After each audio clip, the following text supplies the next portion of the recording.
Yo, it's your boy Meritaboy. I'm back up in this thing, man. Listen. If y'all ain't catch the live earlier, man, go check the live out, man. We had some serious conversations about the health of Christian Rock and Blueface's young child. You know what I'm saying? The internet has been speculating on the health of Christian Rock and Blueface Baby, and amid growing concerns, DJ Vlad, DJ Academic, and Whack 100 actually spoke out on the situation, and we covered that in the last live. Also, you need to go check out the two lives before that. We covered P Diddy. We covered the situation where his alleged madam came out and said that P Diddy's head of security, Uncle Paulie, actually put the federal authorities on her, where she had to go to federal prison. AIDS Neil had to go to federal prison for doing a drug deal. And at the end of both of those lives, I ended them with a lot of comedy. So we had fun doing that. You know what I mean? We had a lot of laughs, man. So I suggest you go check out those lives, man. You know, we had a good time. Um, so I woke up in the middle of the night, so I decided to go live again. You know what I mean? Like I said, when I had the time to go live, I will. And I usually go live depending on if it's something that I feel strongly enough about to cover, or if it's something that I feel you guys would like to discuss here on this channel, or to hear me share my opinion on this channel. But in between that, in the middle of that, what's up with Sean Taylor? Oh, I don't know what I don't even know, T. I got a couple things like I did last night. I got a couple things in case uh we don't have any I don't have anything to talk about. I got a couple things to talk about. But these late night ones, I usually kind of just trying to use them just to talk about random things. Because what it looks like is happening now is the Diddy situation, between the Diddy situation, the last little situation we had with Drake, and things of that nature. It seemed like some major situations are taking over the news cycle. So what I'm attempting to do is to cover the hot topics in the daytime, and then use these late nights for just things that we just may want to talk about. That they may be topics, they may be things that we want to talk about, but things that we can talk about outside of the main topics. You know what I'm saying? We talk about the main topics too, but it's just like even that situation with the one live we did. We was talking about the little young lady who was murdered in the hotel. I had been wanting to do that's to talk about that, but it was kind of it wasn't no kind of room for it because the Diddy stuff was happening, well, the Drake stuff was happening, and then the Diddy stuff came back around. So um, I just be using these for us to talk about certain things. And then another thing, I realized that everybody ain't in the same time zone.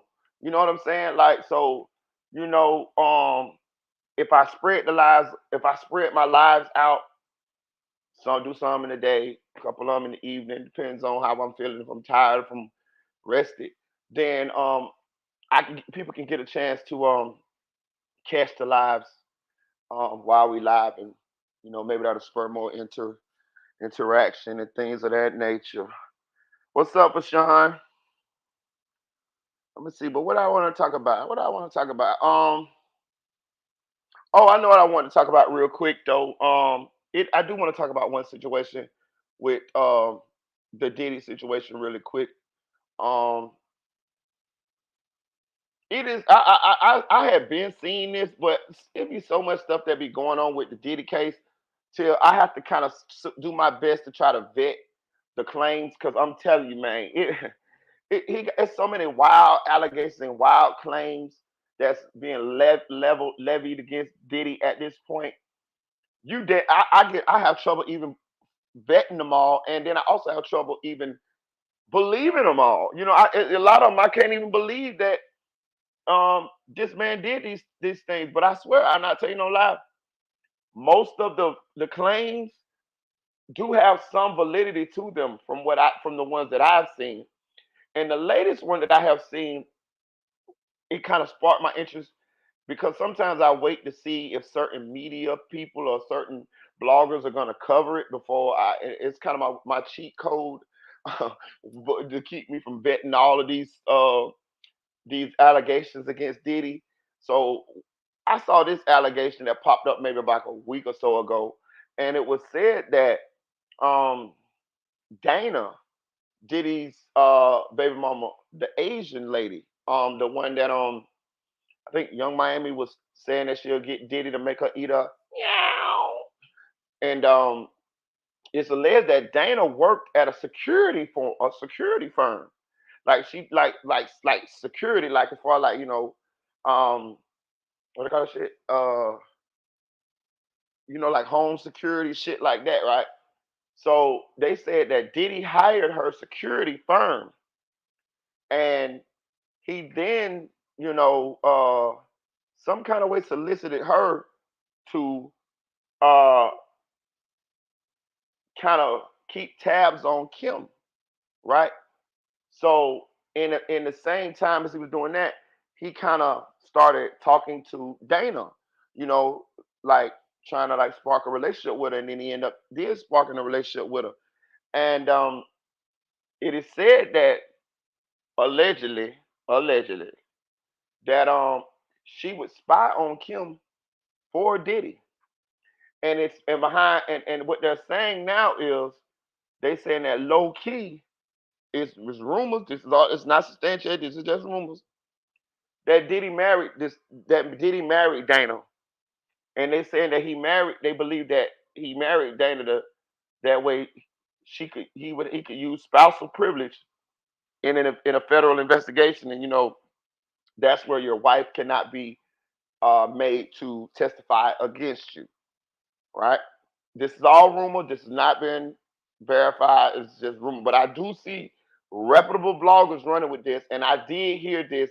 I just didn't run with it because I just wanted to wait to see if it caught fire and if people who I respect in the blogging arena ran with the story. And I have seen a couple of them run with it, so I decided to come on now. It ain't enough for me to do a video on yet. It's just a little bit for me to just talk about a little bit so we can throw that out there. But they saying that he had his Dana, which is his kid's mom now, um spying on Kim. Also, they said that Kim had some remodeling that was being done at her home, and the remodeling company Diddy had done got in with them, and he got some security people to get in there with them, and he planted like um, surveillance devices all through Kim's house while the remodeling people were remodeling, and they say Kim caught wind of it because when she was using the phone and stuff, she noticed that she had a weird echo. So, and also Kim was dating low key. She was dating uh, a tech guy, a guy that was like a owner of a tech company or something like a Silicon Valley tech company, and she told him about it. And I think the guy actually had her. Uh, the guy actually allowed. She actually allowed the guy to bring some people in to sweep the house, and sure enough, found out the house was had all kind of bugs and things in it that Diddy had the remodeling company, you know, use some tech people in there and put it in there. Say she fired the remodeling company, and the tech guy said, yeah, they got the bugs out. But this does not sound far fetched to me from what we know about Diddy and how possessive he was. Hey, listen, let me tell y'all something about a narcissist. That made me think about this. So narcissists, dog, I'm telling you, I know a lot about the motherfucker. I'm telling you, I had one. This is what narcissists do. Let me tell you something. I was dating a girl, bro. Real talk. I was dating a girl. I didn't even know. I didn't even notice the shit. It's real subtle. You don't even know it, right? The girl had them motherfucking Cause I always have my phone open. Cause when if I talk to you, I ain't talking to nobody else. You feel what I'm saying? Like if we and you go together. Like I ain't talking to no other girl. So it don't be bothering me. Like I don't comment on nobody's shit. I don't talk to nobody in my inbox. I would let a girl sit in my inbox or DMs and just sit there. Like say they message me, I won't say nothing back. Now, if I'm single, oh, I'm all in that motherfucker. I'm talking all kind of shit. I'm talking all kind of nasty, sexy shit. I'm in that bitch like Pornhub, goddamn it. But if I'm with somebody, I don't say shit. I don't respond. I don't say nothing, right?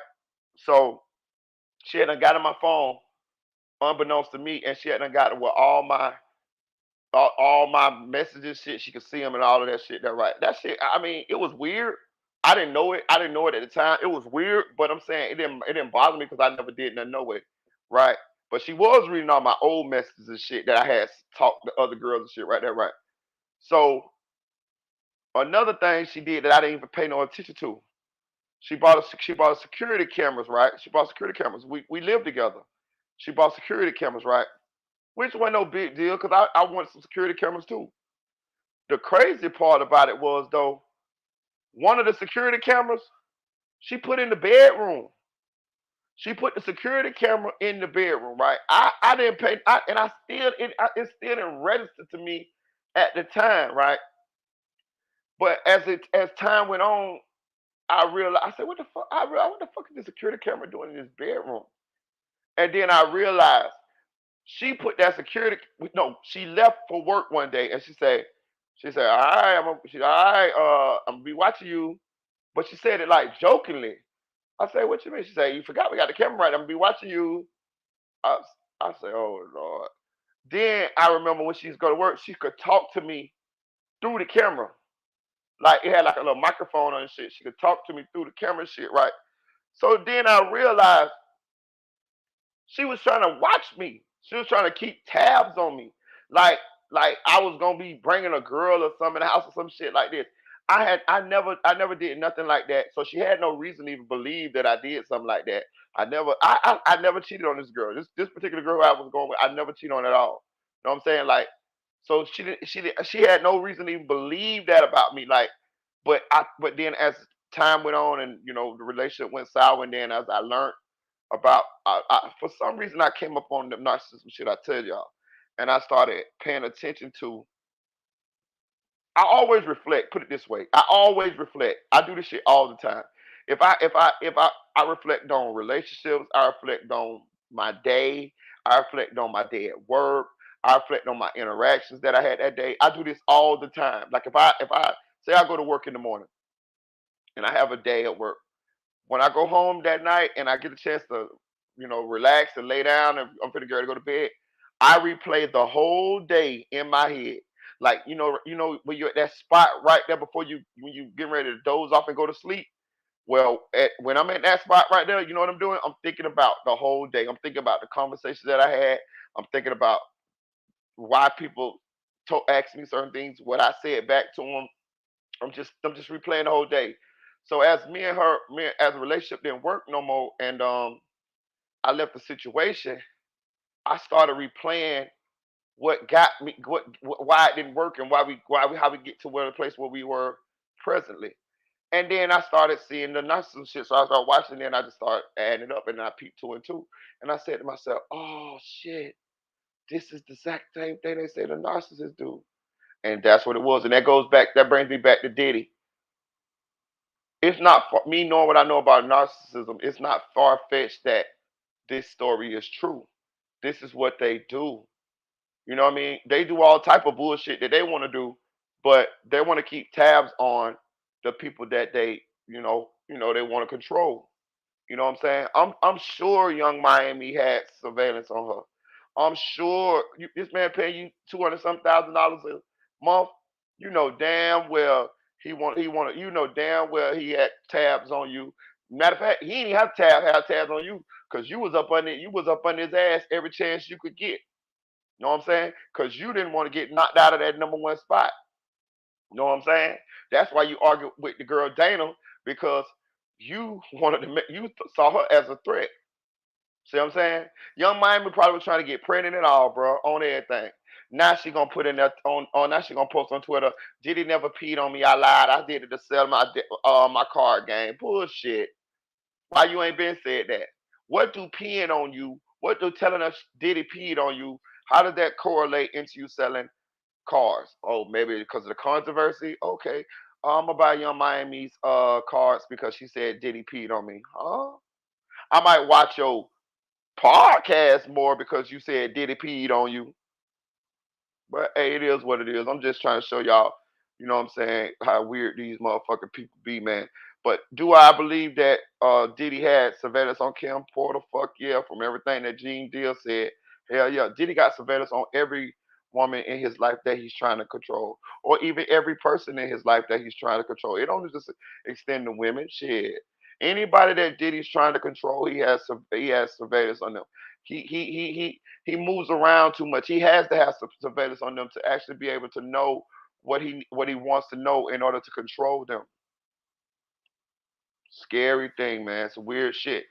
And I'm gonna say this: if this shit does come out to be true, he got some issues, man.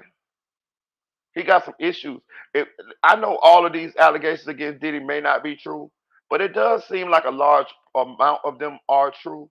You know what I'm saying? Because a lot of them are being backed up by reports from credible people, people that's coming out. You got the lady, what her name, the redhead lady who was Kim's friend, telling her Cassie's friend telling her stories. We already knew about the Kim Porter situation, and it's alleged that Kim Porter had a book, but I damn sure want to see it. You know what I'm saying? You got like it's a lot of people that's done talked about Diddy over the years. It's a lot of people that know things. It's a lot of ways that they can get this information. I'm telling you, they still ain't nobody still ain't said nothing about Jamie Foxx, who said he recorded all of the Diddy parties that he went to. He done said this. This is on the internet. You know what I'm saying? So if y'all don't, if y'all want to corroborate some things, or you want to get some footage of some stuff that may have went down at Diddy's party, if I was the authorities, I definitely would have been already at Jamie Foxx's house. I would have already been at Jamie Foxx's house because we got video of him on the internet saying that he recorded Diddy's parties. He said this. He already done said this. Or just say, yeah, she definitely lying because she's embarrassed now. Exactly. Exactly. Exactly. But we all seen this train wreck. I seen it. I could look in her eyes. Let me tell you something. I could look in her eyes and I could tell what her plan was. Listen, man. I know a lot of people think that city girls got a lot of shit going on, this and that, but they really don't. They got shit going on compared to what we living like. But I'm talking about in that music industry, not really. The listen, the hot girl summer, the female ratchet shit, rap shit, that shit is over with. The only person that's doing that shit right now is Sexy Red, and then you just got and that ain't, I don't even know if you call it, but you got Glow and Meg just came out. But I'm saying, like, for the most part, that shit is done. That shit is running its course. You know what I'm saying? Sexy Red is the that's all they all listen to now. And I'm gonna tell you something about that shit too. She ain't gonna last that much longer. She not gonna last that much longer neither. And the reason why she's not gonna last that much longer is because she doesn't have a lot of talent. It's not a lot of real talent there. You know what I'm saying? It's the image. It's the shit she say. You know what I'm saying? As far as like the ratchet shit. Now she'll be around as far as like Sexy Red. You know what I mean? She probably can parlay that into some more shit, some maybe some reality series or a feature song here or there, or something like. But I'm just talking about like legitimately like the hype Sexy Red. Hell no, bro. Listen, Glorilla just came out, bro. Glorilla last album, Glorilla sold 20,000 copies, and that's it. 1 week, 20,000. That shit just be looking bigger. That shit be just looking bigger than what it is. They fake the streams and all of that shit right there. It just make it look bigger.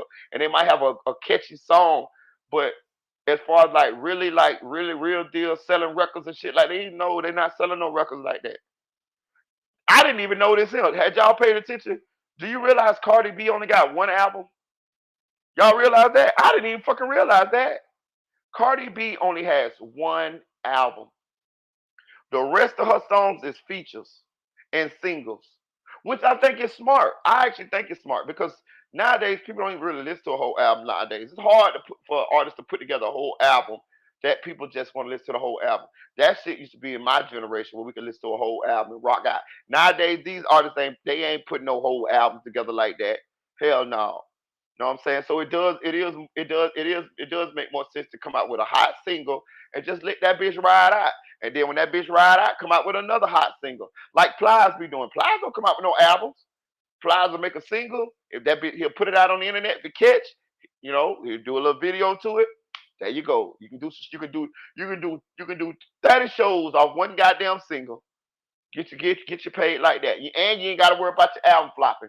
Cause you ain't even got no album out there to flop. You just got one single, you can play a couple, you can do a couple of your old songs that was hot, and there you go. So you ain't got no album that flop.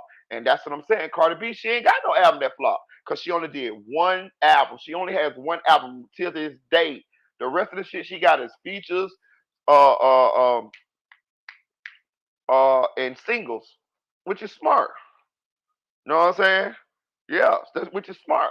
But I just got to say this, like the city girls, I seen the play. I'm from Florida. Like I know the move. They Florida girls, man. Why you think JT with Lil Uzi? Do Lil Uzi look like the type of dude that JT would really be like loving and falling in love with? She from Florida now. She from the South. Peep game now. She from the South. She from Florida. Do you know what type of dudes be is from the bottom, from the South, from Florida, from Miami, all of that? Them big dreadhead Haitian niggas, like big alpha niggas, goals, that type of shit. That's the type of niggas they growed up around. That's the type of niggas that would have it like what they was, what I'm talking about? She with Lil Uzi because Lil Uzi got that money. This nigga running around here with a purse, man. This nigga got off stage, got a purse. This nigga twisting harder than her. He ain't got no kind of masculinity going on at all. He don't even turn his name to a woman name. Don't you know that's so embarrassing to a real woman? So why would she be with him? She got with him because it was a security blanket. Cause goddamn it, think about it. JT was in the jail for doing fraud for the first year when the city girls had them popped off. That let you know. I'm telling you, they just don't want to go back to the bottom no kind of way. So they gonna latch on to whatever they can latch on to keep from going back to the bottom. I'm not saying I blame them. I'm just telling y'all to play. So y'all know what's going on, and that'll lead us to Carisha. That's why every time you saw Carisha with Diddy, she was it. Don't get did you get the vibe? She was like like she was throwing it up in your face, don't it? That was she got you got the vibe like she was like I got Diddy You know why? Because girls from Florida, girls from the hood, they looking at it like this nigga got a bag, and she looking and I'm gonna tell you how she look at it. She looking at it like whatever he got going on, I'll put up with it. You know why I'll put up with it? Cause he got a bag. And she look at it like you put up with shit with niggas who ain't got as much as Diddy. That's what I'm telling you how they Florida like how I'm telling you I've been around listening to them speak. They don't give a damn as long as you got a if that bag big enough, her type, they don't give a damn what you got going on. They don't give a damn what you do. They don't give a damn. They don't give a damn.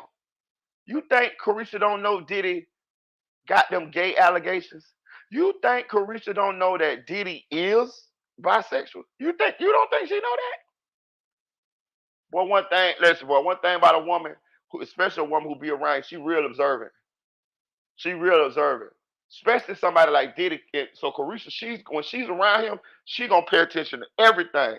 The reason why she gonna pay attention to everything, because she wants to learn everything she can about him. First of all, because she infatuated the fact that she got a nigga that got a lot of money like that and a nigga like her.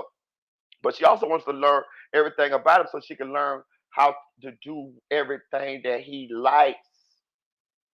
Anything that's gonna keep her ingratiated with him, she wants to know that so she can do that.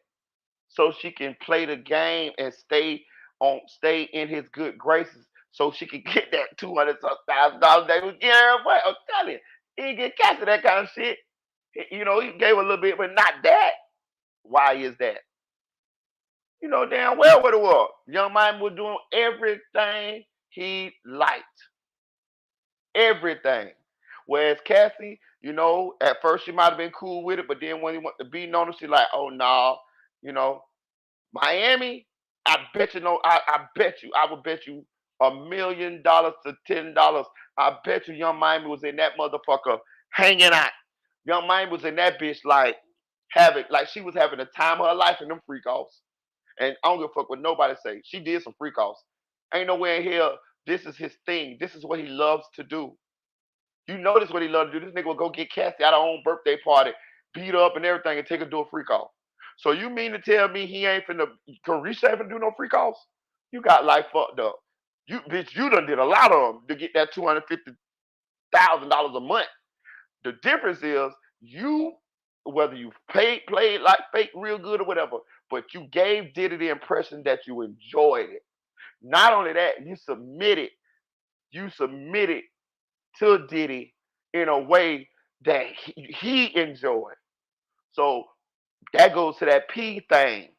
I wouldn't doubt that you didn't let him pee on you. That you did let him pee on you. I think you did let him pee on you. He's a narcissist. He wants to dominate. He wants to control. That type of shit probably is the type of shit that would turn him on. And you'll be sitting right there, yeah, Zaddy. And then the fact that you told everybody that you allowed him to do that to him probably turned him on too. I'm telling you. I'm telling you. I'm telling you. What's up, Denise? She wants to exhaust him for his money and knowledge of the industry. Exactly. Exactly. Facts. Exactly. Exactly. Now, she get him sometime, but sometimes this what fuck her up though. Diddy been doing this shit for a long time, right? So, and to be honest with you, Diddy don't really like women like that. He don't really like women like that. Diddy is trapped. Diddy is trapped inside himself. He's trapped. He really want to be. He really want to get out his cocoon. Know what I'm saying? You don't hear about Diddy be none of them escort dudes, do you? He always beating on the women, don't you? Cause he hate women. He hates women. A man that do women like that, like what I see him do, Cassie. He hates women inside. He really do. It's no surprise that all of these allegations with Diddy and men are out here too. Especially when you see what he did to that girl. We kicked that girl in that hallway and threw her down and all that, and how violent he was. He hates her. He hates women. He don't hate them male escorts though. He love them. He ain't beat up Usher. He ain't beat up Justin Bieber. He ain't beat up Stevie J. He ain't beat up Lil Rod. None of the rest of them. Why? Why? Cause he trapped. He trapped. He's trapped.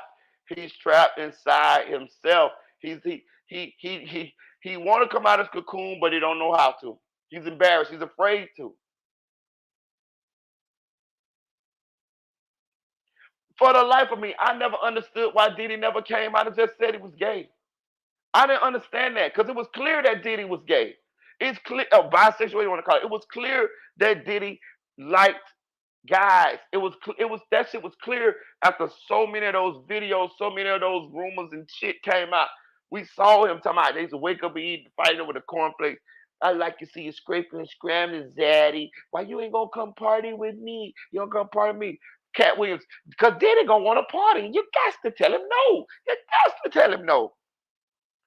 50 Cent, man, Diddy asked me to take me shopping, man. I was like, what the fuck you mean, nigga, man? Diddy to be doing a little fruity shit. Come on, man. Come on, man. How long this shit got to keep going for what we to see, goddamn, if it walk like a duck, look like a duck, cry like a duck. How long? How long? So it was obvious to me when you really paid attention to it. Like, I ain't gonna lie to you, like, even when I thought it way back when he used to be doing that little dance in all the videos, that little saying little skippy dance, he skipped through all the little videos, I was like, what the fuck is he doing? That shit was out of that shit was out of order then. It wasn't nobody else doing that type of shit. Then he got Mace to do the shit. You know what I'm saying? But I'm saying, other than that, it was no. That wasn't even the style of music or nothing. Then here he comes, popping his fingers, dancing through the goddamn Biggie videos and shit. You don't get your $5 ass down. What up, JJ boys? Yeah.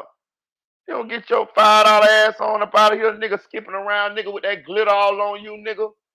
Get your ass on. No wonder Big want to get away from your motherfucking ass, nigga. You shining and shit, looking like a dream girl in goddamn Juicy video or the One More Chance video. The man want to come out his shell, dog. The man want to come out his cocoon, bro.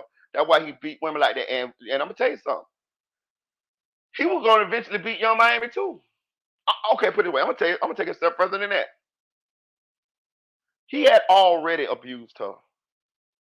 She's already been abused. Whether she want to admit it or not, I don't know what the extent of the abuse is or has been. But let me tell you how I know she done been abused, right? Because how? Okay, I'm gonna say this. Once somebody like him, well, I ain't gonna say that. Once I'm gonna say once Diddy, once Diddy see that a woman that because he done did this shit quite a few times with different women throughout his life. As you can see, you remember he had Kim, then he switched Kim with Cassie. Remember they say Cassie used to be, laughing at Kim when Diddy used to beat up Cassie. I mean Kim. Remember that? This was said. And I'm gonna say this too. I went and I googled. It's a lot of photos of Diddy, Kim, and Cassie together. A lot of them. A lot of them. See what I'm saying? This is what he does. He targets women that he could have freak offs with, threesomes with, shit like that, right? It's alleged that Kim and Diddy were swingers. See what I'm saying? So he targets those women like that he can do that with, right? Then once he finds another woman that he likes enough to make to bring her in like that, or a regular, how you want to call it, then he starts devaluing the woman that he had before, and then he starts uh treating the new woman better than he treated the old woman. He gonna abuse the older woman in front of the newer woman. He gonna make the newer woman feel superior to the older woman. He gonna make the newer woman disrespect the older woman, and the newer woman gonna do it too because she feel like she went in the competition, right? Then once we know Kim died, so then he moves on. Now he got the newer woman, which is Cassie, as the main woman. So what he need now? He need another woman. He need another woman or another somebody to pit to actually to do these things with, but also to pit against that the regular one, the new one.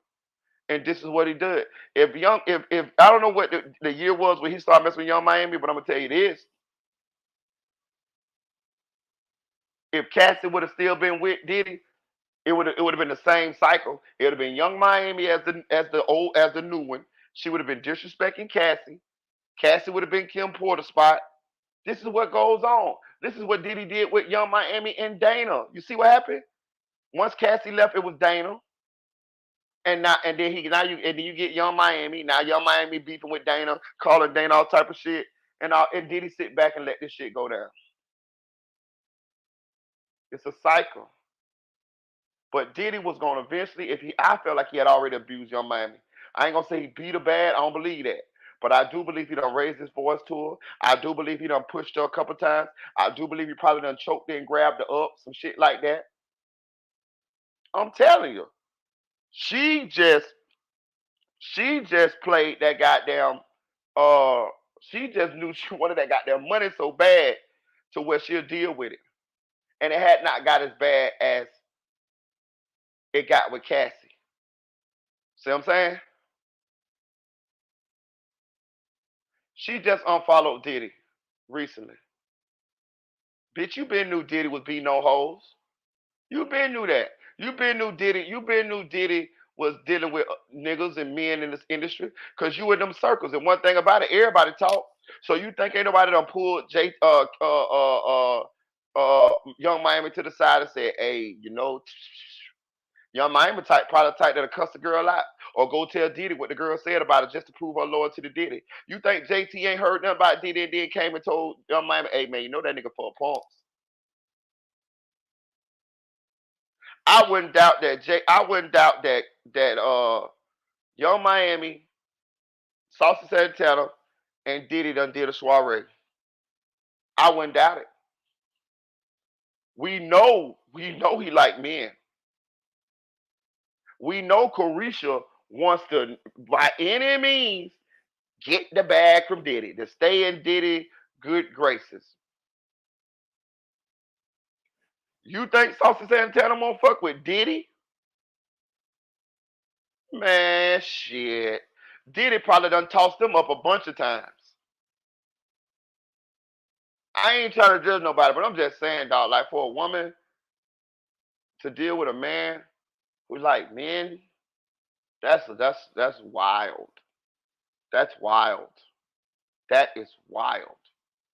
Hey man, I understand, yeah, and that's a conversation that I think a lot of people overlook.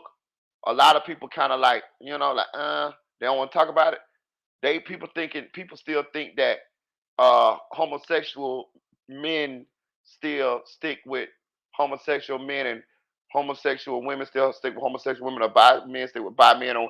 No, nigga, these straight girls or even it's some straight ones and some bi ones. They are dealing with homosexual men. As long as that homosexual man got enough motion and got a big enough bag, they fucking with them, dog. They keeping them niggas secret, and they in that bitch with them. I'm telling you, that shit goes on a lot. It's just not as talked about. Know what I'm saying? But a lot of these women who if a lot of these women, if the dude got a big enough bag, these ones like Young Miami, if these dudes got a big enough bag and they homo, they still fucking with them. Real talk. They still look at Lil Uzi Vert. That man that came out changed his name to a woman. He's skipping on the thing with a purse on the stage with a purse. What he telling you? Young JT still fucking with him. What that telling you? That elephant is right in front of us, but ain't nobody want to talk about it. These women is messing with dudes who like dudes, man. Real talk. These women is messing with dudes who like dudes. That shit crazy to me. But they motivated by the bag. Of course, they want everything that come with the money and fame. Exactly. Know what I'm saying? Like that's crazy. The same lady, the same women that if you didn't have no money or if you didn't have what Diddy had, they'll be calling. And let's say you was a gay man, but you or a bisexual man, you want to fuck with them. I'm just throwing this hypothetically out here. If you didn't have what Diddy got, no money, nothing like that, they'll be, oh hell no, our girl, he be fucking with them boys and this and all that. But if he got some money, they like Players Club. It's money up there. It's money up there. Never mind, you might end up putting yourself in a situation where you get something that grandma washing powder can't take off, all for $1. Boy, I swear. It ain't money that's the root of all evil. It's the love of money that's the root of all evil. That shit crazy, dog. That shit crazy in the motherfucker, dog. Like, I don't want nobody I can buy. I don't want nobody that somebody else can buy. I don't. Hell no. I don't want nobody that if I'm down, if when I'm good they fuck with me. That well when I'm down they gone or they treating me bad because I'm at a fucked up part of my point in my life.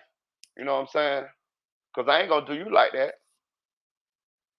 If I fuck with you, you can lose everything you got.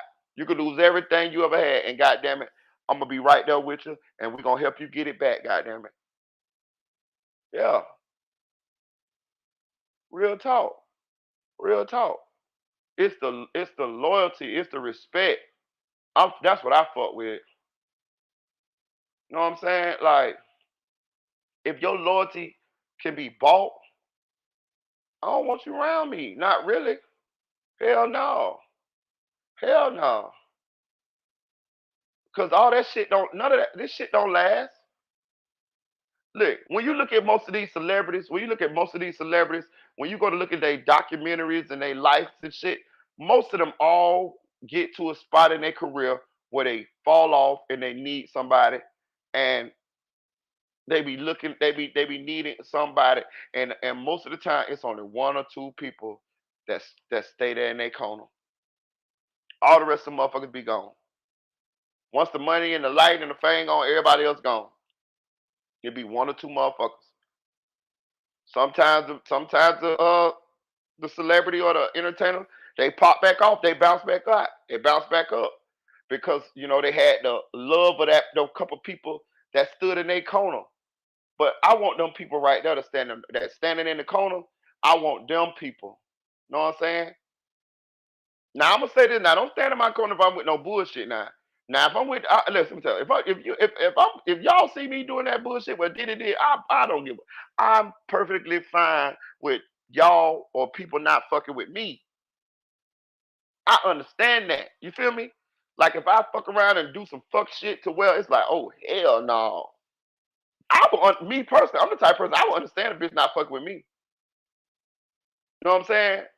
I would definitely get it. I wouldn't even hold it against them. I wouldn't be mad at them or nothing. Cause I did that. I did this fuck shit.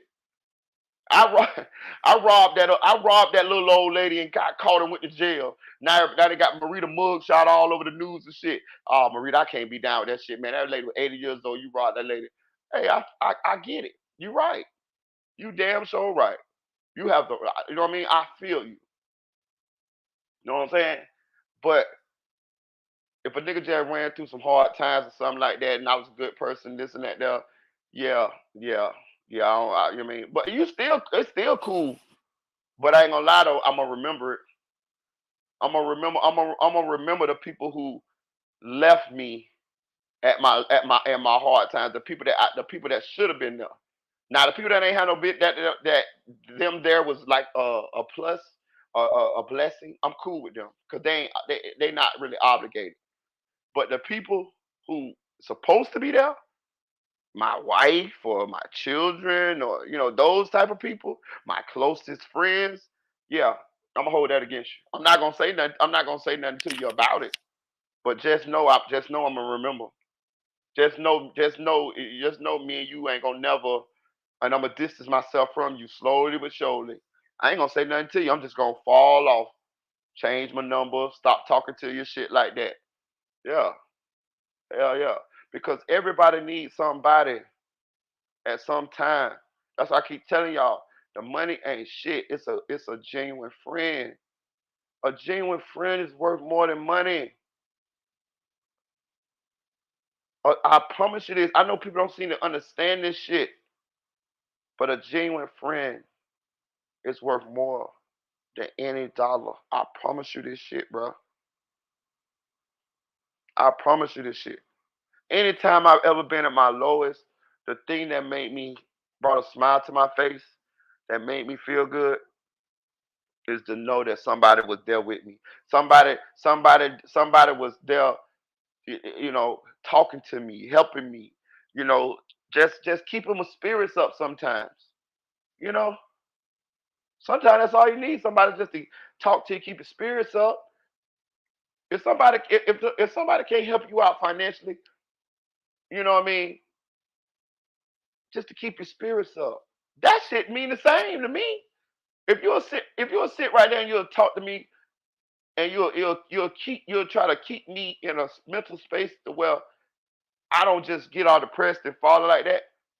That shit. That means something.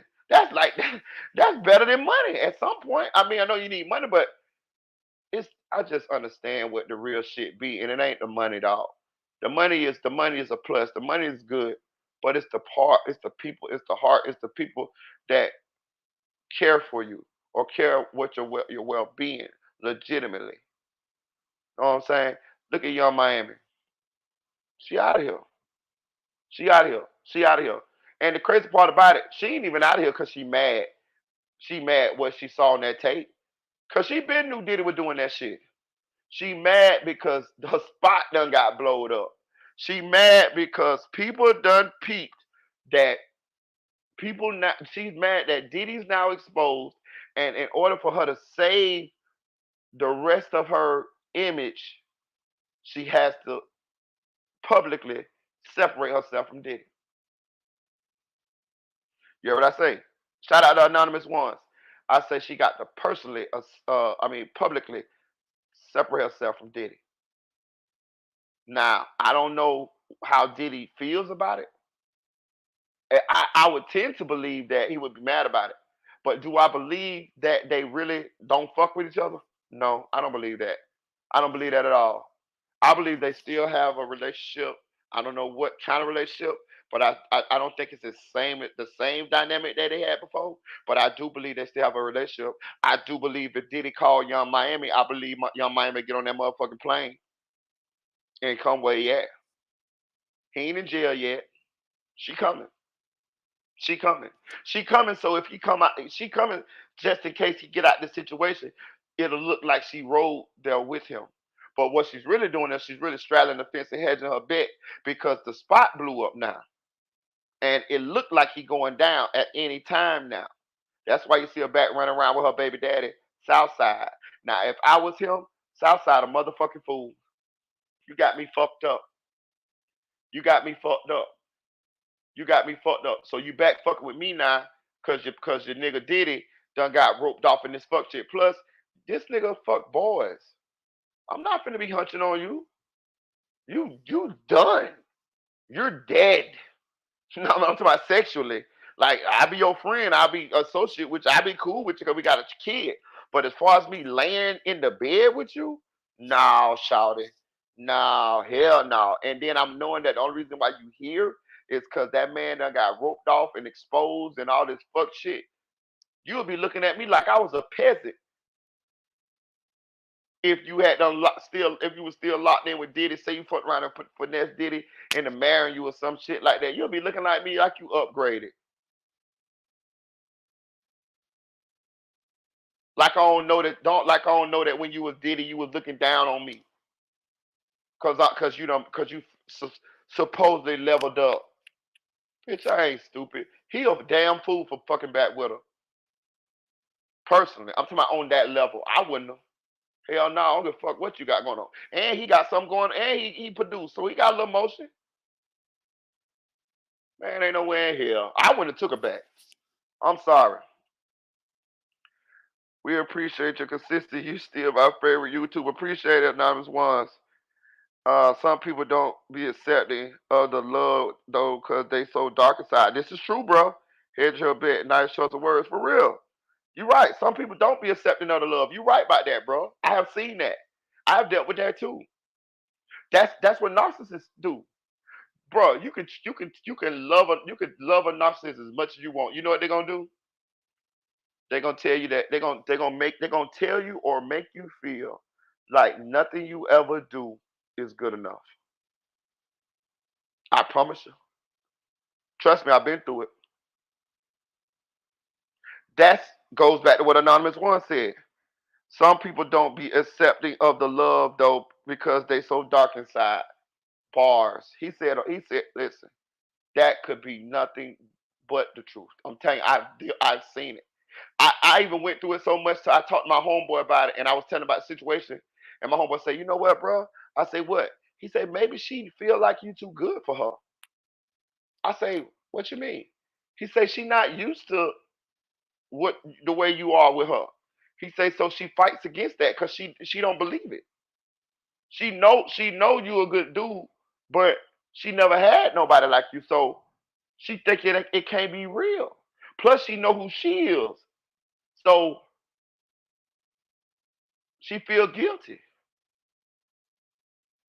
I say, you motherfucking right. And it's right. He's right. So it goes back to just what Anonymous Ones just say. Some people don't be accepting of the love though cause they be so dark inside. This is true. This is true. They don't believe nobody can love them. That's listen, that's just what narcissists do. Narcissists don't believe nobody love them. You know why? Because they don't believe they worthy of love. That's why they treat people the way they treat them. That's why Diddy did Cassie like that. If you really want to know, if you really want to understand, I'm telling you, all you gotta do is look up narcissism. It explained Diddy to a T. I swear he fit all. They got the love bomb stage. That's the first stage. You first get with them, and then they giving y'all the gifts, and they shouting y'all having good sex, and y'all loving each other. Then they got the devaluation phase. The devaluation phase is when they start talking about you, and they got the smear campaign, start telling people a bunch of lies and shit about you. You know what I'm saying? Then they got the discard. The discard is where either they fake like they want to get rid of you, but they don't want to get rid of you. They just want to put you on the shelf so they can go fuck with other people, like Diddy did Kim Porter. See what I'm saying? That's the discard. But he really didn't get rid of her, did he? He want to control everything Kim Porter like, but he got another girl he's skirting all around on TV and everything with Jennifer Lopez and all that. But at the same time, he still got Kim Porter on hostage. That's the fake discard because narcissists never really want to leave anybody. You know why? Because they want to be able to have enough people to control. That's how I know Diddy ain't done with Young Miami. This is what they do. They just put you. They just fake put you on the shelf so they have time enough to groom somebody else. You know what I'm saying? That's what goes on here. It's all a use thing for whatever they want to use you for. But they never love nobody. It's impossible. They lack empathy. That's why he kicked that girl on the ground like that. He don't care. He feel like she with him because of what he got. Did you hear what Gene Deal said about Diddy when before early on? Say Diddy was afraid to talk to women. Diddy didn't even know how to approach women. There was another guy that Diddy used to ask questions, and the guy used to tell I forgot the guy's name, but the guy used to tell Diddy how to talk to women. Diddy didn't believe that women didn't like Diddy didn't Diddy was lack low self esteem. And if you pay attention, do you realize that most of the women that Diddy actually ended up talking to, I'm talking about early on in his career, they didn't like him at first. Kim Porter didn't like him at first. Cassie didn't like him at first. Remember, she felt like he was old, unattractive. You see what I'm saying? You see what I'm saying? I'm trying to explain to you how this it's complicated, but this is I'm telling you from what I've read and saw his textbook narcissism, man. Textbook, textbook.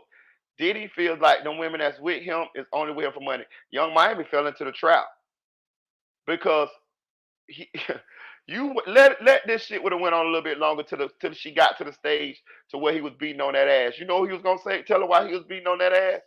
Bitch, you only with me for my money anyway. And you know what he was gonna have in his mind to make him feel that way? Because he give her 200 and some $1,000 a month. You see what I'm saying? You see what I'm saying? See how she fell for the trap. Once he started paying her and giving her money, and she was doing all that shit he wanted her to do, in his mind, it's a warped sense of thinking. One way he thinking, oh yeah, man, this is my shorty. Yeah, man, she riding with me, this and that. There. But when he get high and he get drunk, you know what he thinking? This bitch just with me because I got money. This the same bitch that just let me have a threesome with her and another guy, or I just saw her have sex with another guy right in front of me. She doesn't love me. That's part of the reason why they say that one time when Cassie was in the middle of a freak off and Diddy was sitting in his chair doing his do or whatever he do, he just got up and got mad and just started slapping Cassie. Say Cassie was having sex with a man in front of Diddy, and Diddy was sitting in the chair. It's in the lawsuit. Diddy was sitting in the chair, just doing what he do. Say he get up, get mad, and just go to beating Cassie while she in the middle of having sex with another nigga for him. That's cause he looking at he she probably was enjoying it or looking like she was enjoying it and he got mad. See what I'm saying? In his mind, oh, he don't flip. Oh, this bitch don't love me. Look at this bitch.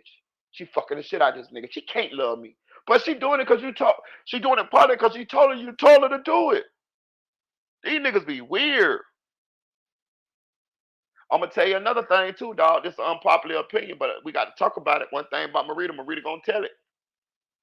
Cassie did not start off in the motherfucking freak offs being forced in them freak offs neither. You can kiss my ass, you can kiss my ass, you can kiss my ass. Now I'm gonna say this. I don't have a problem with Cassie getting the money. I don't have a problem with Cassie suing Diddy and, you know, getting out of that situation or whatever, because I saw the brutality that he inflicted on that woman. Be honest with you, I think she should have got more money. Personally. I know what they say that how Cassie treated Kim Porter and all of that. I'm gonna keep that separate. I'm gonna compartmentalize. I'm gonna keep that separate because this whole shit is complicated. It's gonna be some people that get away in this story. It's gonna be some people that get away. It's gonna be some people that get less sentences, less less public ridicule, outrage. That's gonna be guilty of shit too. It's no it's no it's no heroes in this story, y'all. I'm just being real. It's no heroes in this story. None. None. The closest thing we can come to a hero in this story is Kim Porter. That's the closest.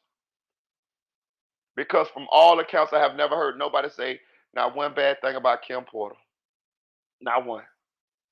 If she liked to swing with Diddy, if that was her thing, that's her thing. I'm not gonna hold that against her. I'm talking about any of this malicious shit that I see from the rest of these characters in this story. I have not heard any on Kim's behalf. I heard Cassie show used to laugh when Diddy used to beat up Kim. You know what I'm saying? I heard that. I heard Cassie used to disrespect Kim in her home, and I tend to believe how that started. Cause I asked my question like, how the fuck did Cassie disrespect Kim in her own home? Oh, they was all sleeping together. How the fuck did Diddy try to make Kim lick Cassie's tampon? Cause they was sleeping together. You know what I'm saying? Kim just fucked up when she allowed Diddy to bring these women into their bedroom, and then that opened that door for Diddy to devalue her. See what I'm saying? That's what she fucked up at. And honestly, I think Kim legitimately did like women. Real talk. Like I don't think Kim was forced to do shit. I think Kim legitimately did like women. You know what I'm saying? I think her and Diddy legitimately did like the same things in the bedroom. I really do, because that's what it seemed like. You know what I'm saying? But it's no heroes in this story. It's no heroes in this story. Cassie is a victim, but she's also a villain. It just depends on the timeline. You know what I'm saying? Young Miami, she's a villain, but she probably a victim too. We just don't know yet. She just ain't telling. We just ain't heard yet because you know. But you can't. I believe that when you see people like Diddy, they don't that behavior just don't stop. With the power, with the money he got, he act like that. So you can't tell me that he ain't at some point lashed out at Young Miami. The girl Misa, They goddamn Gene Deal say she had to get up under a car. Say Diddy was beating her up under a car. Like that's crazy. That's crazy. You beating a woman under a car. You trying to kill that goddamn woman. People have to constantly try to go You and trying to seek kill that that money woman. to get it, and it's too loud. You hate women, bro. You hate women. So when this shit hit the fan, I got a feeling when we hear these stories, when the shit go to court, if and when they charge Diddy, when we hear these stories about what some of these people allegedly have done that's involved in these stories, I believe we're going to be surprised. I believe the view that we have on some of these people gonna significantly switch and shift. And I'm talking about some of the celebrities that names may come out. I say may because I don't know, but may come out. Some of the things that may come out about Diddy that we haven't even heard of yet because you know it's some shit that we ain't even heard of yet. This man was doing so much shit. It's so much shit. I'm sure it's a lot of shit we ain't even heard of yet. So I think buckle your seatbelts. Buckle your seatbelts. I think this shit gonna be like the OJ shit, like bigger. This shit right here, real talk. If they file charges on Diddy, like we think they're gonna file charges on Diddy, this is probably gonna be the biggest story ever in hip hop history. I believe that. I can't think of no stories that's got the potential to be as widespread, sweeping as this shit what Diddy got going on. If you just think about the sheer amount of time that this shit been going on, the sheer amount of shit that they done accused Diddy of doing, from the Tupac murder to the goddamn Kid Cudi blowing up his car, from the guy that they allegedly shot in the goddamn studio, to the goddamn hanging Wale over the balcony, to the goddamn Cassie friend saying that Diddy hung her girl with the red house saying that they hung her friend over the balcony, to the goddamn madam who's saying goddamn that Uncle Paulie put the police on him, and Uncle Paulie is Diddy's head of security, from goddamn Diddy running around with all of these other women, running around with Lori Harvey, who your son was fucking with at one time. Goddamn the Stevie J situation, the Usher situation, the Justin Bieber situation, the Meek Mill situation. Bruh, get the fuck out of here, man. From the tapes that they allege that he had recorded at of these famous people at these house parties, from Jamie Foxx, who also got tapes recorded at Diddy house party, who allegedly is just as much a freaky leaky motherfucker as Diddy. You forget Jamie Foxx had the naked basketball games. I think Jamie Foxx is Diddy Jr. Low key to Sean Carter and his alleged involvement or tying into this shit. Lord forbid R. Kelly tied into this. That's part we ain't thinking about. You think R. Kelly ain't been in no Diddy parties? You feel me? What I'm saying, this shit go deep, gang. This shit go deep. But I'm gonna switch subjects real quick. I've been rocking and rambling for about an hour, so then what I'm gonna do? I seen y'all know me. This channel started as a true crime uh channel. So I be running across true crime um stories, and I'll be liking to share with y'all. So I ran across this one here. I remember this one, and we're gonna rock out to it, and we're gonna talk about it. But I ain't gonna lie to y'all, dog. I can't wait till the motherfucker charge Diddy. Real talk, cause I goddamn sure wanna. This gonna be must see TV here. I want to know what they all did last summer. I want to know who did what. I want to see tapes. I want to know who this tied into. I want to know about the murders. I want to know about the Wale hanging off the balcony. I want to know about the who's doing what at the freak elite parties. I want to see it all. I'm here for it all. Goddamn it. have to be lost for people to wake up, for the police to wake up. The last minutes of their life was standing about protecting each other and being a team. The gunman that killed two sisters in Lexington County yesterday has been identified by the Richland County Coroner's Office. The story of Jasmine and Jaime Green. Hold on, I want to say this too. Anonymous ones, I just read your question, your comment. Comment. I'm gonna tell you how. Okay, you're right. He said narcissistic people come across as conceited. So how can they be insecure at the same time? Because it's all a facade. What you see the way a narcissistic person, they come across as they overcompensate. They come across as the most confident, tough, nothing bothers them. I don't care about nothing um person in the world. That's that could be nothing further from the truth. The truth is, a narcissistic person is the most insecure person that walks the earth. They feel that they are inferior to everybody.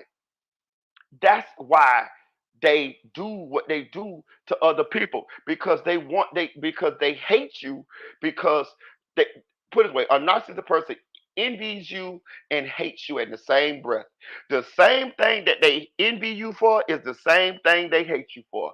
The same thing that attracts a narcissistic person to you is the same thing that the narcissistic person is going to hate you for eventually. Okay, so a narcissistic person hates the fact that you smile. They hate the fact that you loving. They hate the fact that other people like you. That you're smart. That you have an aura. That you a leader. They love you for all of that at first. You know why? Because those are the things that they feel they are not. So they're drawn to you like a moth to a flame. But the thing that happens is once they get close to you, once they get you to trust them or to love them or to let your guard down around them, they then try to destroy you. You know why?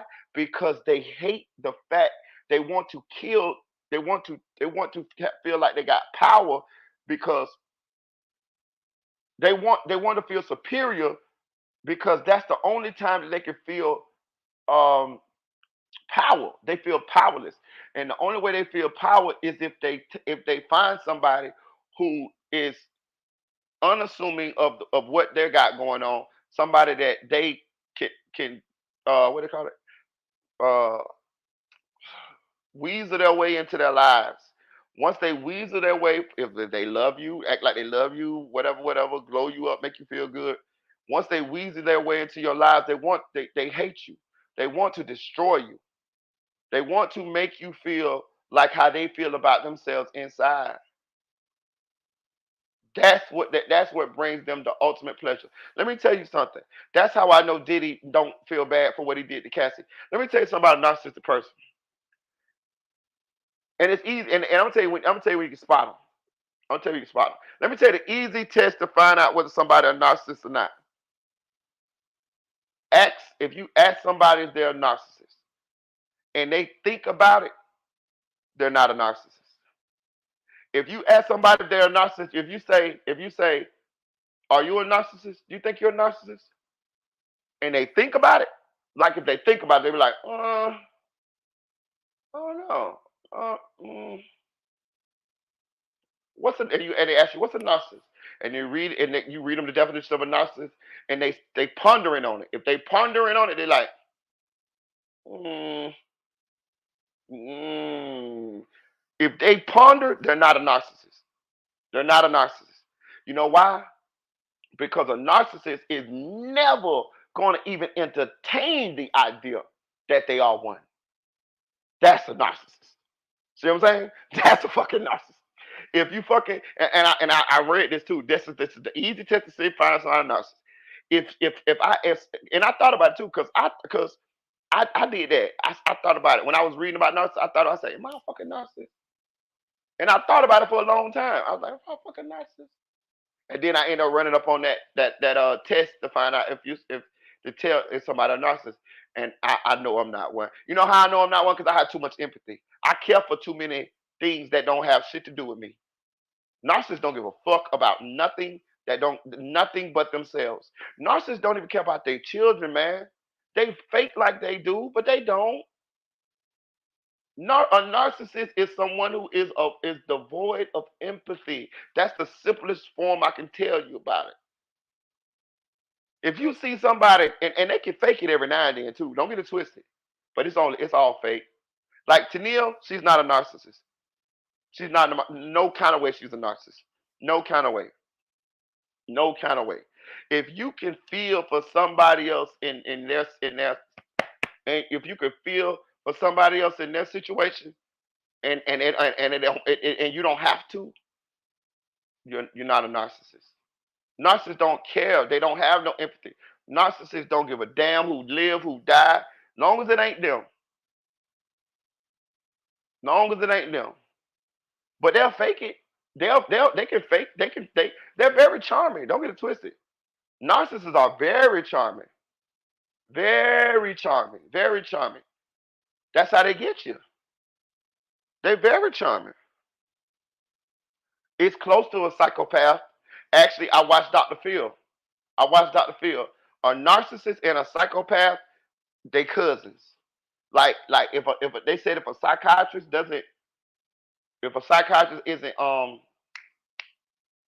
real well versed in narcissism, he can misdiagnose a narcissist as a psychopath. They close. They close. They very close. Very close. Very, very close. I'm telling you, like cousins, they got a lot of the same traits. And I want to say this too. Everybody got narcissistic traits. The difference is, and you need narcissistic traits. Let me tell you why you need narcissistic traits. You need narcissistic traits because you need to care about yourself. See what I'm saying? The thing is the difference between that and a narcissist. A narcissist doesn't care about other people. See what I'm saying? So you see what I'm saying? So you need narcissistic traits in order to make sure that you're taking care of yourself. You know what I'm saying? So sometimes you need to say no to certain things. Sometimes you need to not let certain people in your life or kick certain people out your life. You know what I'm saying? For your well being, for you to make sure that you safe, you make sure you all right. Because these people don't mean you know good or they harming you in some kind of way. So what can be perceived as selfishness sometimes it's not selfish. It's just you having boundaries and caring for yourself to where you won't let nobody else harm you. So you and narcissistic traits help with this, right? But it's a difference between having narcissistic traits and narcissistic personality disorder. You know what I'm saying? And narcissistic personality disorder is those traits, but to the extreme and to the point to where they don't have empathy. That's the like. I'm gonna be honest with you. I knew Mickey was a narcissist. I'm gonna tell you how I knew she was a narcissist. One time she was talking to me and she was telling me that one of her subscribers had inboxed her, and her subscriber inboxed her and told her, thanked her because she had having thoughts of unaliving herself. And she said that thank you for you know giving me the strength because I was thinking about unaliving myself. She told me this story, right? And you know what she said?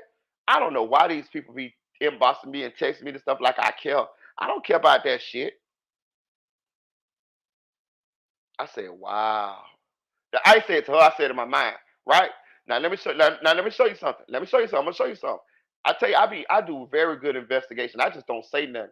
When people think they smarter than me and all that, and they look like it look like I'm not like they beat me and all of that, and I just sit back and I be observing. I'm like a computer. Now I watched her DJU interview, right? On that DJU interview, she said some things that I didn't know. She said that her mother committed suicide. Did you remember that? I told you, them motherfuckers can't beat me, dog. I pay attention to everything, and I listen. I listen so I can know who you is. So you said your mama committed suicide on your DJU interview, but that same lady who was in your inbox that told you thank you for you just making a video that affected her in a way to where she didn't feel that she didn't unalive herself. You told me that you didn't care about that, because you really didn't.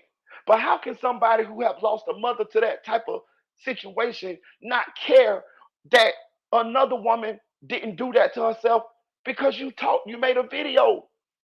I knew she was a narcissist then. You see what I'm saying? I knew she was a narcissist then. When you told the world on your DJU interview that your mama unalived herself, which is a tragedy. The normal person would have felt for that lady in your inbox that contacted you and told you that you helped her not unalive herself. That should have made you feel really well, really good. Because whereas you couldn't save your mama, you saved that lady, whether you didn't whether you tried to or not, you didn't. But you saved that lady. I'm gonna take it a step further than that. If I save anybody's life on this YouTube page, on this channel, if anybody ever come to me and say, Meritaboy, I was thinking about doing something to myself, unalive myself, and listening to you speak gave me the strength to not to do that. That's that would be the ultimate accomplishment for me. You can like that. That's better. I don't need 1 million subscribers. I don't need no 100,000 subscribers.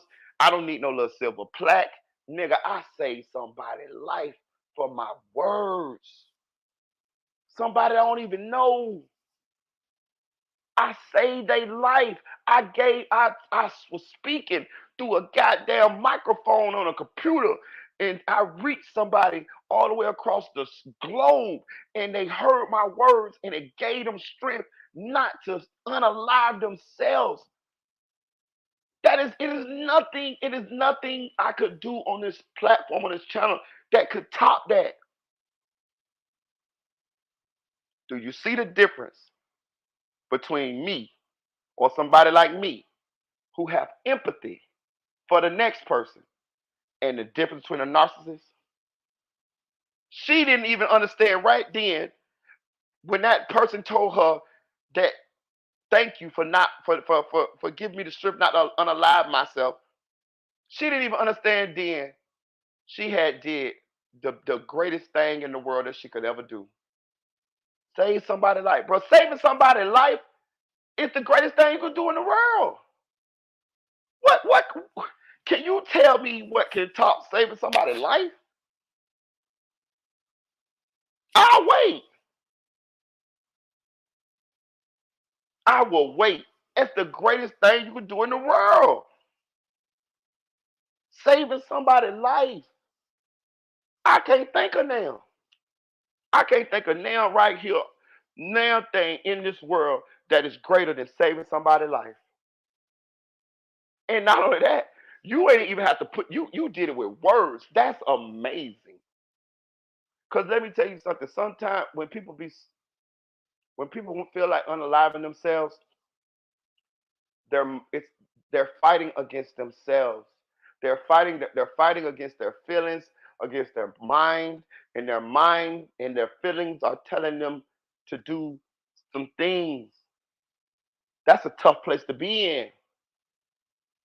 That's a tough place to be in when your mind saying this and your feelings saying this, and how you win? Do you know how hard that is for somebody to not do these things to themselves when their mind is saying this and their feelings is saying this?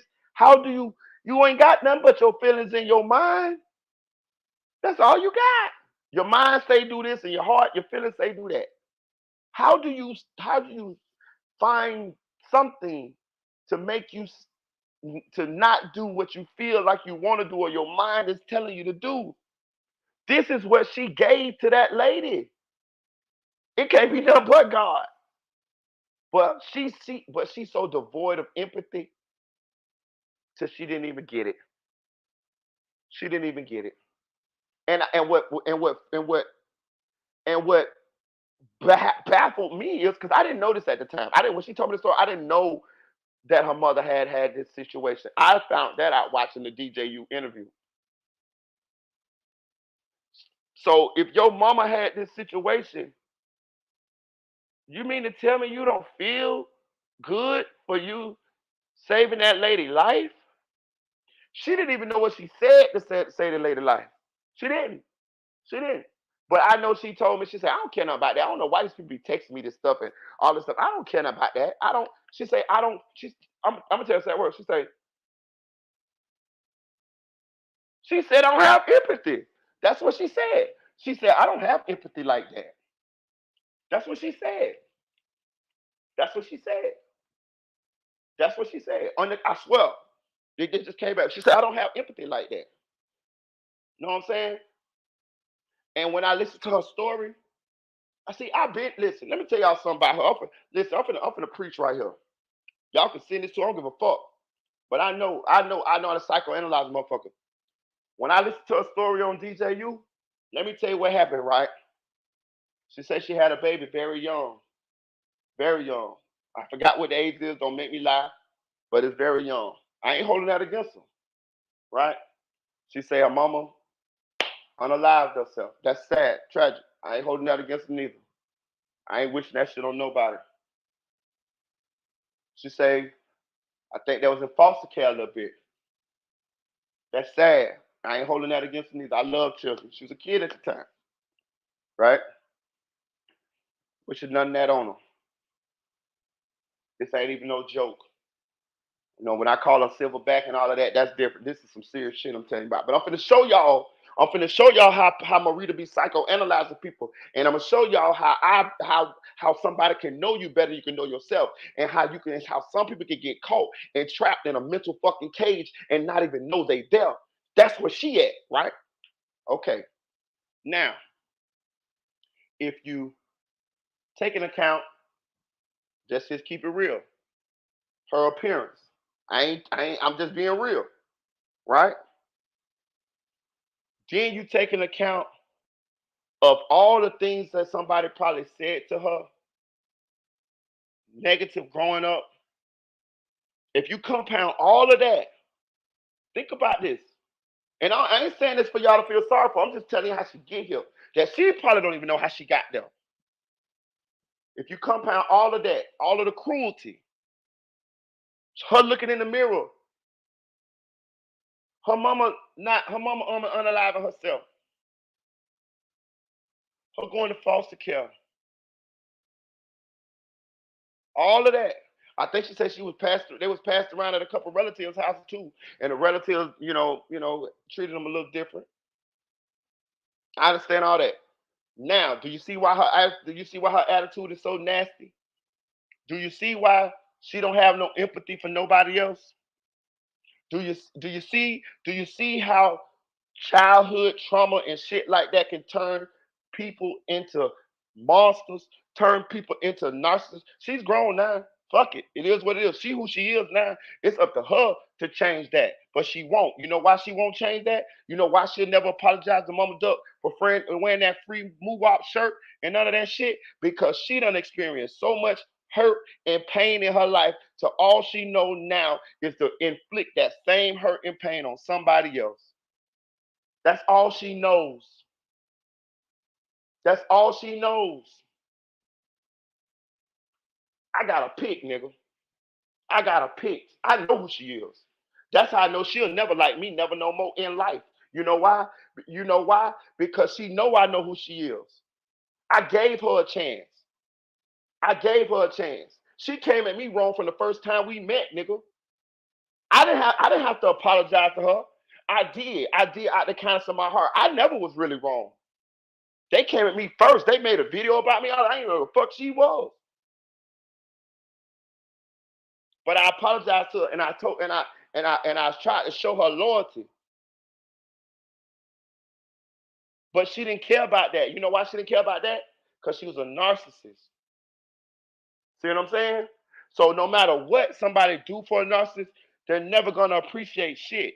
When them niggas out of Chicago was talking that shit, Butter and Blick Diddy Red, did you hear Timu Chain Music say a motherfucking thing? No. Who was defending her? Morita. Morita. Nigga, I knew what I was doing. Do y'all think I really was physically attracted to Mickey? No. You know what I was doing? She was my friend. So I wanted her to feel good. I know she look at herself. Listen, let me tell you something. I don't give a fuck what y'all. I know she look at herself sometimes and feel away. Trust me. Trust me. But she was my friend. So I wanted to make sure she feel good about herself. So that's why I did little flirt, little shit. You know what I'm saying? I know what I was doing, bro. I'm a real nigga, bro. Know what I'm saying? But she fucked it up. Know what I'm saying? So I won't never. It's forever.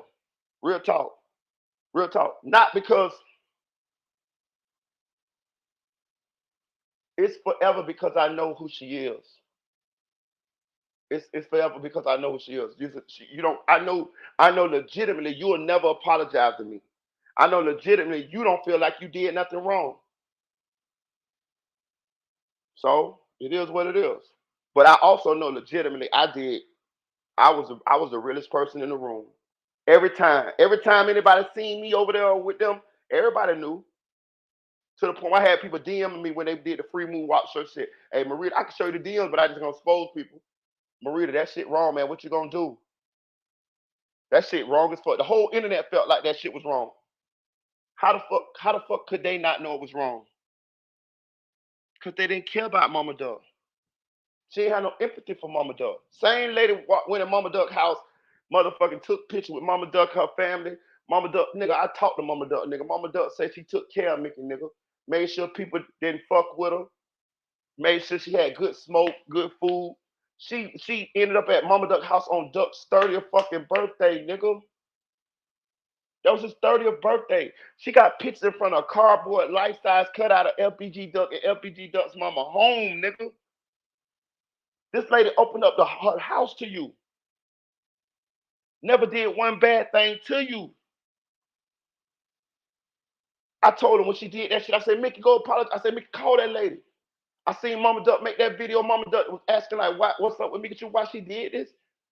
I said, Mickey, that lady confused Mickey. I said, call that lady. Go, like, call her. She said, I ain't calling her, Marita. She went snapping on me. I left it alone. Swear to God, nigga. Know what I'm saying? The reason why she felt that because she had no empathy, bro.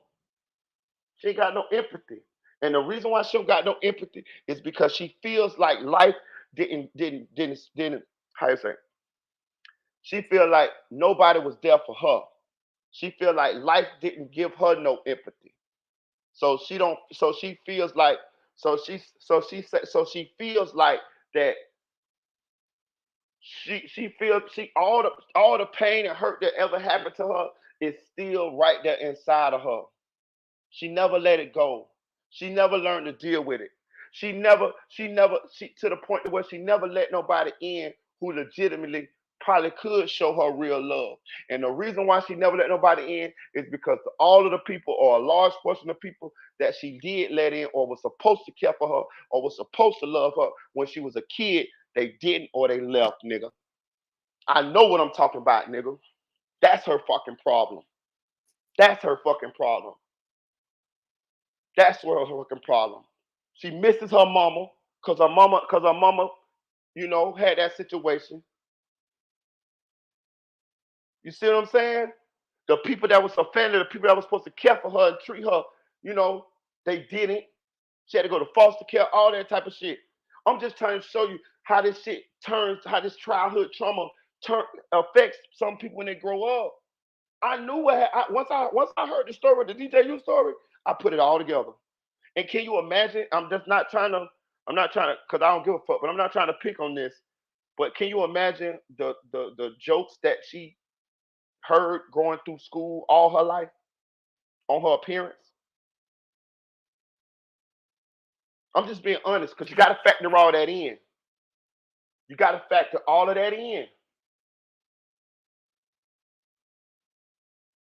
Yes, she's gonna be, yes, for life, for life. She's gonna be like that for life. There's no helping her. She definitely not. She definitely not gonna listen to nobody like me. Cause when she hear what I'm saying, when she hear if somebody says to her what I'm saying, you know what she's gonna feel. She's gonna feel like it's a put down. She gonna feel, even if she know it's true. The first reaction gonna be to lash out, to destroy somebody like me. I'm telling you, I know, I've been around. I done seen them. She's very hateful, very hateful, to the point she will laugh when somebody dies. She don't got no love. Hell no, none. That's how I know. That's how I know that situation over there, what they got, gonna fall out eventually. Cause they the same two. They the same people. He don't like Mickey. I'm telling you this shit, man, bro. That man only fuck with her because he knows she got a bigger name than him, and he hoping that he can stay friends with her enough for her to pop off and take and tag. He can tag along, because what y'all don't realize is he he has a fake large platform, because ain't nowhere in hell you can't get no 100 people in your chat, and you got almost 900,000 subscribers. I just don't understand that. So, but he understands that he don't got no personality like that. He would never he would never be able to get in those doors that I could get into or that Mickey could get into. The reason why is because he don't got the personality that we have. But that's the thing about a narcissist, Tanel. She says she need to go see help. That's the thing about a narcissist, Tanel. Narcissists are never going to seek help, because if they admit to themselves that something is wrong with them, that's an injury to them. See what I'm saying? That's a weakness to them. They're gonna a narcissist is never going to allow themselves to even believe that something is wrong with them. They're gonna put everything on everybody else. Just like I'm telling you about Diddy. Diddy is mad that Cassie ran in that hallway and the shit got on camera. He ain't mad that he kicked her and beat her up. He's blaming Cassie. See what I'm saying? Narcissists find ways to blame everybody else for the shit that they go through. Even if inside they know that they the problem. You see what I'm saying? It's like a delusion. Because some shit is just an excuse for bad behavior. People have gone through worse than, yeah, but hold on. See, you're right, but see, this what you missing. This what you missing, T. You got two choices, right? You got two choices, right? So you looking at it like me. You know why you looking at it that way? Because you ain't a narcissist. You got empathy. You like me. You think like me. In order to understand how they think, you either got to put yourself in their mind, which is a tough thing to do because it's a bunch of confusion like a motherfucker, or you either got to had that had contact with one. And I actually had contact with one because I wouldn't have knew. I wouldn't I wouldn't have knew none of this shit had I not had contact with one. I probably had contact with a bunch of narcissists, just didn't know because I just didn't know what a narcissist was. But you have two choices. I'm gonna give you an example. You ever seen somebody that didn't have no daddy as a kid, and then they grow up? They got two choices.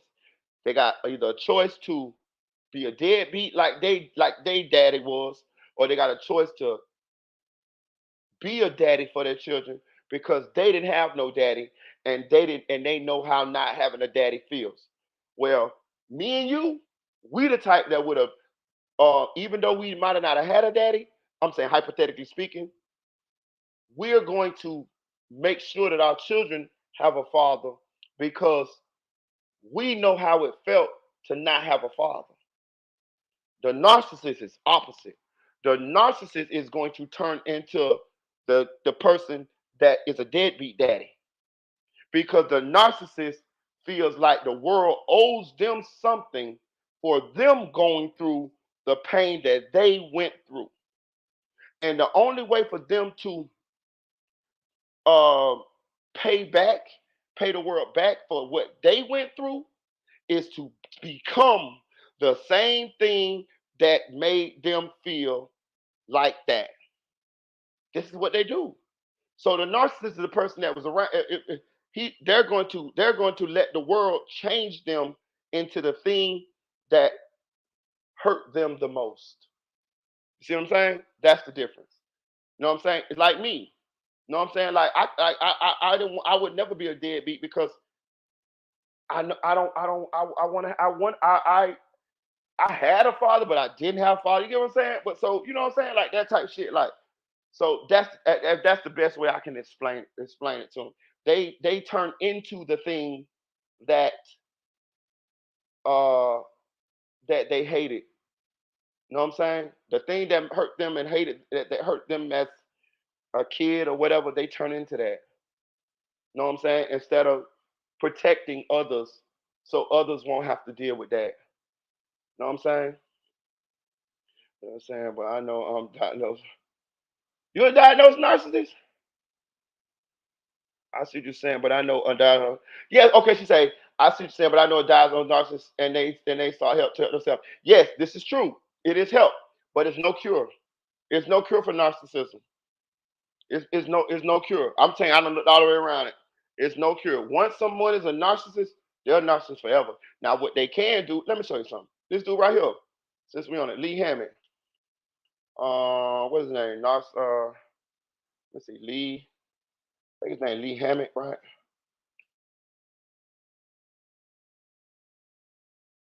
Yeah, let me see. His name Lee Hammett. Right here, Lee Hammett. So I watch him sometimes, right? This is Lee Hammett. Mental illness. You see, it say subscribe. He's look. See, he's a diagnosed narcissist. He's a diagnosed narcissist. He been in therapy for years. His therapy is gonna last his whole life. He he he will never get out of therapy. He said I don't watch a lot of videos. He said his therapy is for the rest of his life. There's no cure for narcissism. But what happens is what it does it gives him enough. It helps him to be able to how I'm saying it helps him to be able to suppress some of the things that he would normally do in order to for him to actually have a relationship and have a relationship with people and don't uh abuse the people in his life. Like case in point, he married now, right? He married. His wife be on here sometime with him, right? So being that he knows he's a narcissist and that he goes to therapy, he still don't give a fuck. He still doesn't care. Uh, he still doesn't have the empathy. He don't even understand it. He don't. He it's just like a feeling that he don't have. He don't care.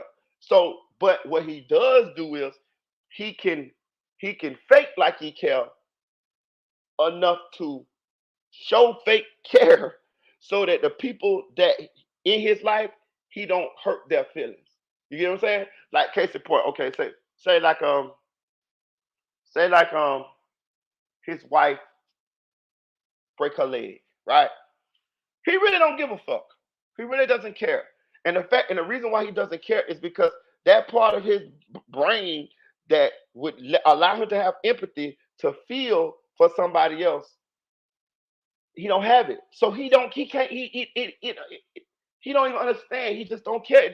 It don't. He don't feel it. But what he does since he goes to therapy, he will show care. He will, oh babe, oh babe, he'll help her. He'll, take her to the doctor. He'll wrap her leg up. He'll hold her feet up and all of that. But do he really care? No, he don't care.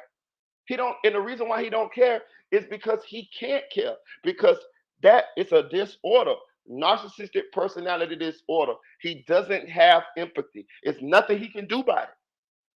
It's nothing he can do about it. It's once whatever happened to him as a kid happened to him, to where his mind switched and split and created that barrier, that what do you call it, defense mechanism, to keep anything else from getting that close to him again. It's forever. It's forever. She say, so what you're saying is not all of them are willing to stay that way instead of seeking help.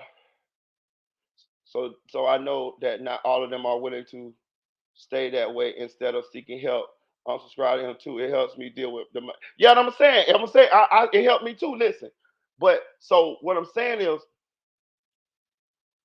he one of the lucky ones. To be honest with you, he one of the lucky ones, because a lot of them won't even admit that they are narcissists.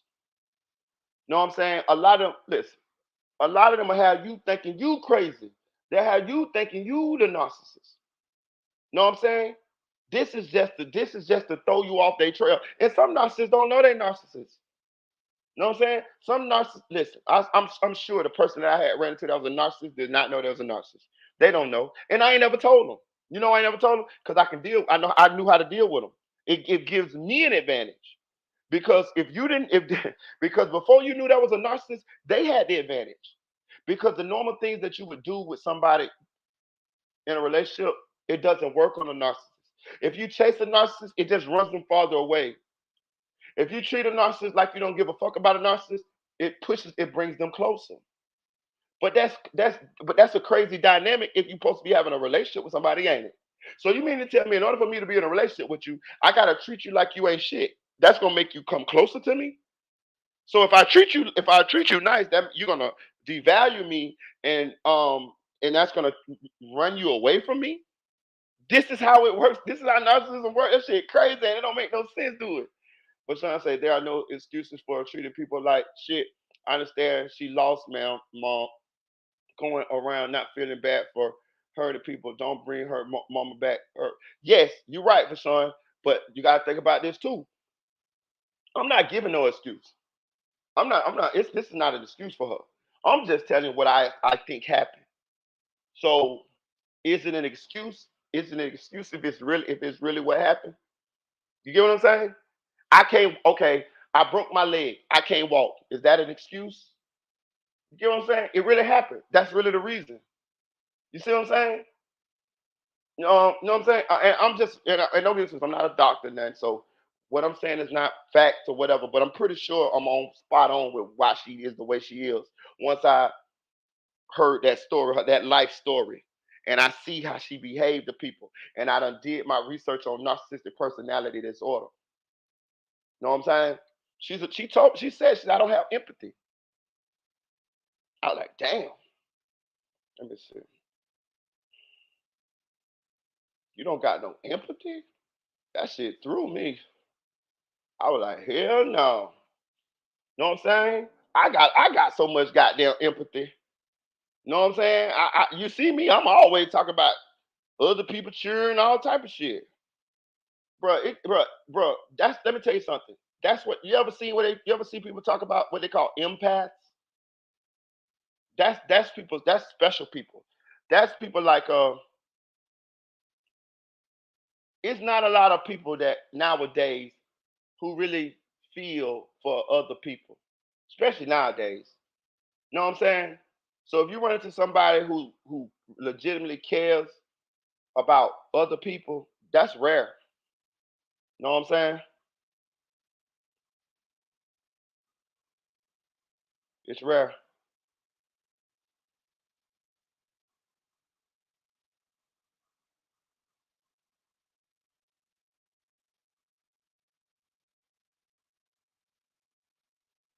It's,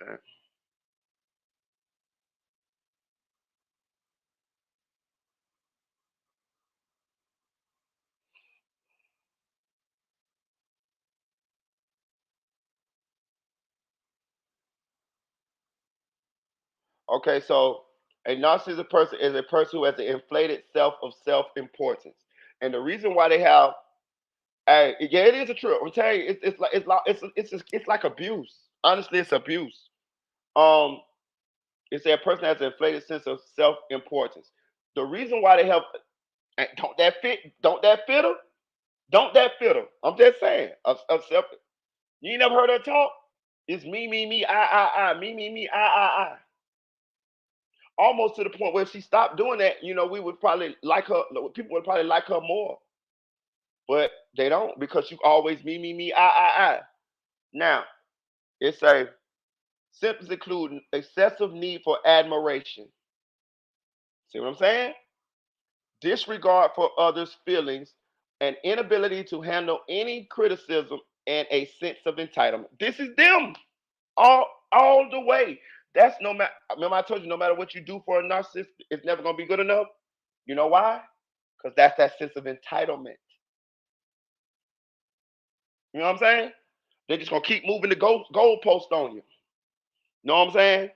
Any to handle any criticism.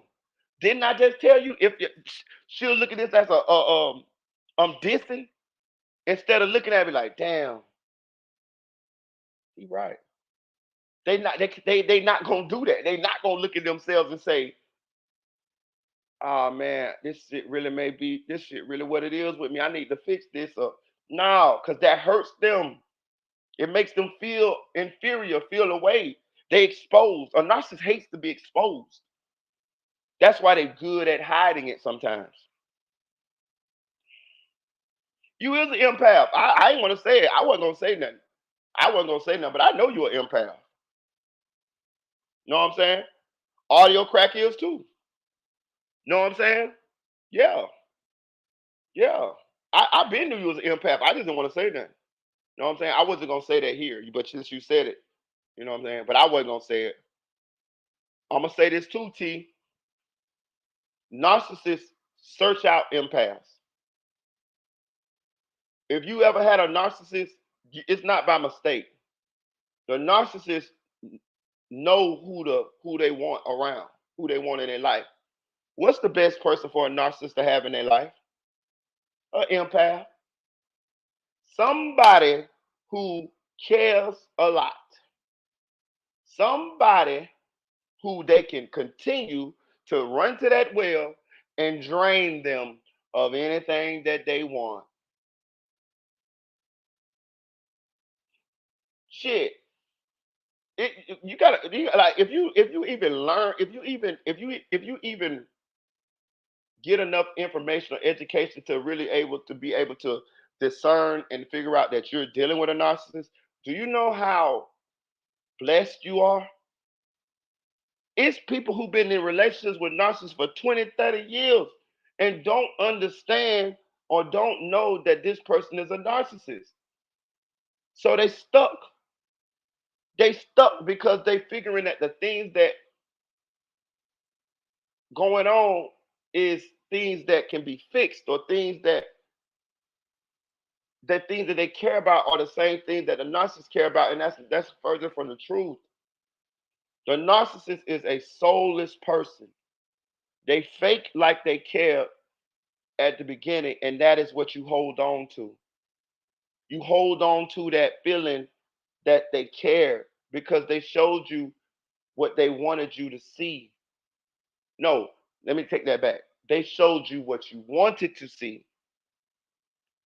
When you meet a narcissist and you start to like them or you fall in love with them, you know what you really falling in love with? Yourself. You know why? Because the narcissist has studied you. When you with that narcissist for the first 2, 3 months, 6 months, whatever, they learning you. They asking you questions, personal questions, questions about past relationships, questions about your family, questions about this, questions about that, what you like, this and that. The same time when you normally get to know somebody, they're right, they're remembering everything.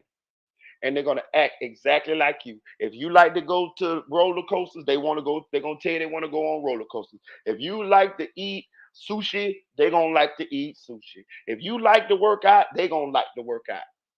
They're chameleons. So this is to get you to they get in with you. Now once they got you to love them or care for them, see it's hard for them to keep up the act though. It's hard for them to keep up the act. And they call that when the mask slips. When the mask slip and you see that one little argument or that one little, you know what I'm saying? You see, that's the real them. And they get and what happens is they get mad. They get mad because they get tired of having a fake like who you like them to be. Know what I'm saying? They hate that. So after a while, when they feel like they got you, they get meaner and meaner and meaner and meaner and meaner. Cause that's the real them. That's the real them. The person that you met at the beginning was just who they want, who they thought you wanted them to be. So you stick around in these type of situations a long time because you hoping that you can get back or y'all can get back to that same person that you met when you first got with them, but you'll never get back there because that person never existed. That was just a projection of that you who they thought that you would fall for, and that's what they gave you. I'm telling you, I've been studying this shit a long time, bro. I'll tell you, audio crack talk. Marina, you stop watching that shit. Audio used to tell me, audio used to tell me, Marina, stop watching that shit, Marina. You see how this shit came in handy, audio? Kiss my ass. I bet another motherfucking narcissist won't run up on me. Bitch your ass up out of here. You know what I'm talking about? Yeah, audio. That my he'll empath too. Yeah. I couldn't control her not being around me. I can't give birth control to family members. Oh yes, hold on. Yes, you could. See, no, well, not like that, but I'm tell you something. They talk about them too. Narcissists ain't always just your significant other. They your mamas, they your daddies, they your bosses at work, they your friends, they your co-workers, they your family, they your cousins. Cut their ass off. It's the only way. Listen, you have to cut off a narcissist. You have to.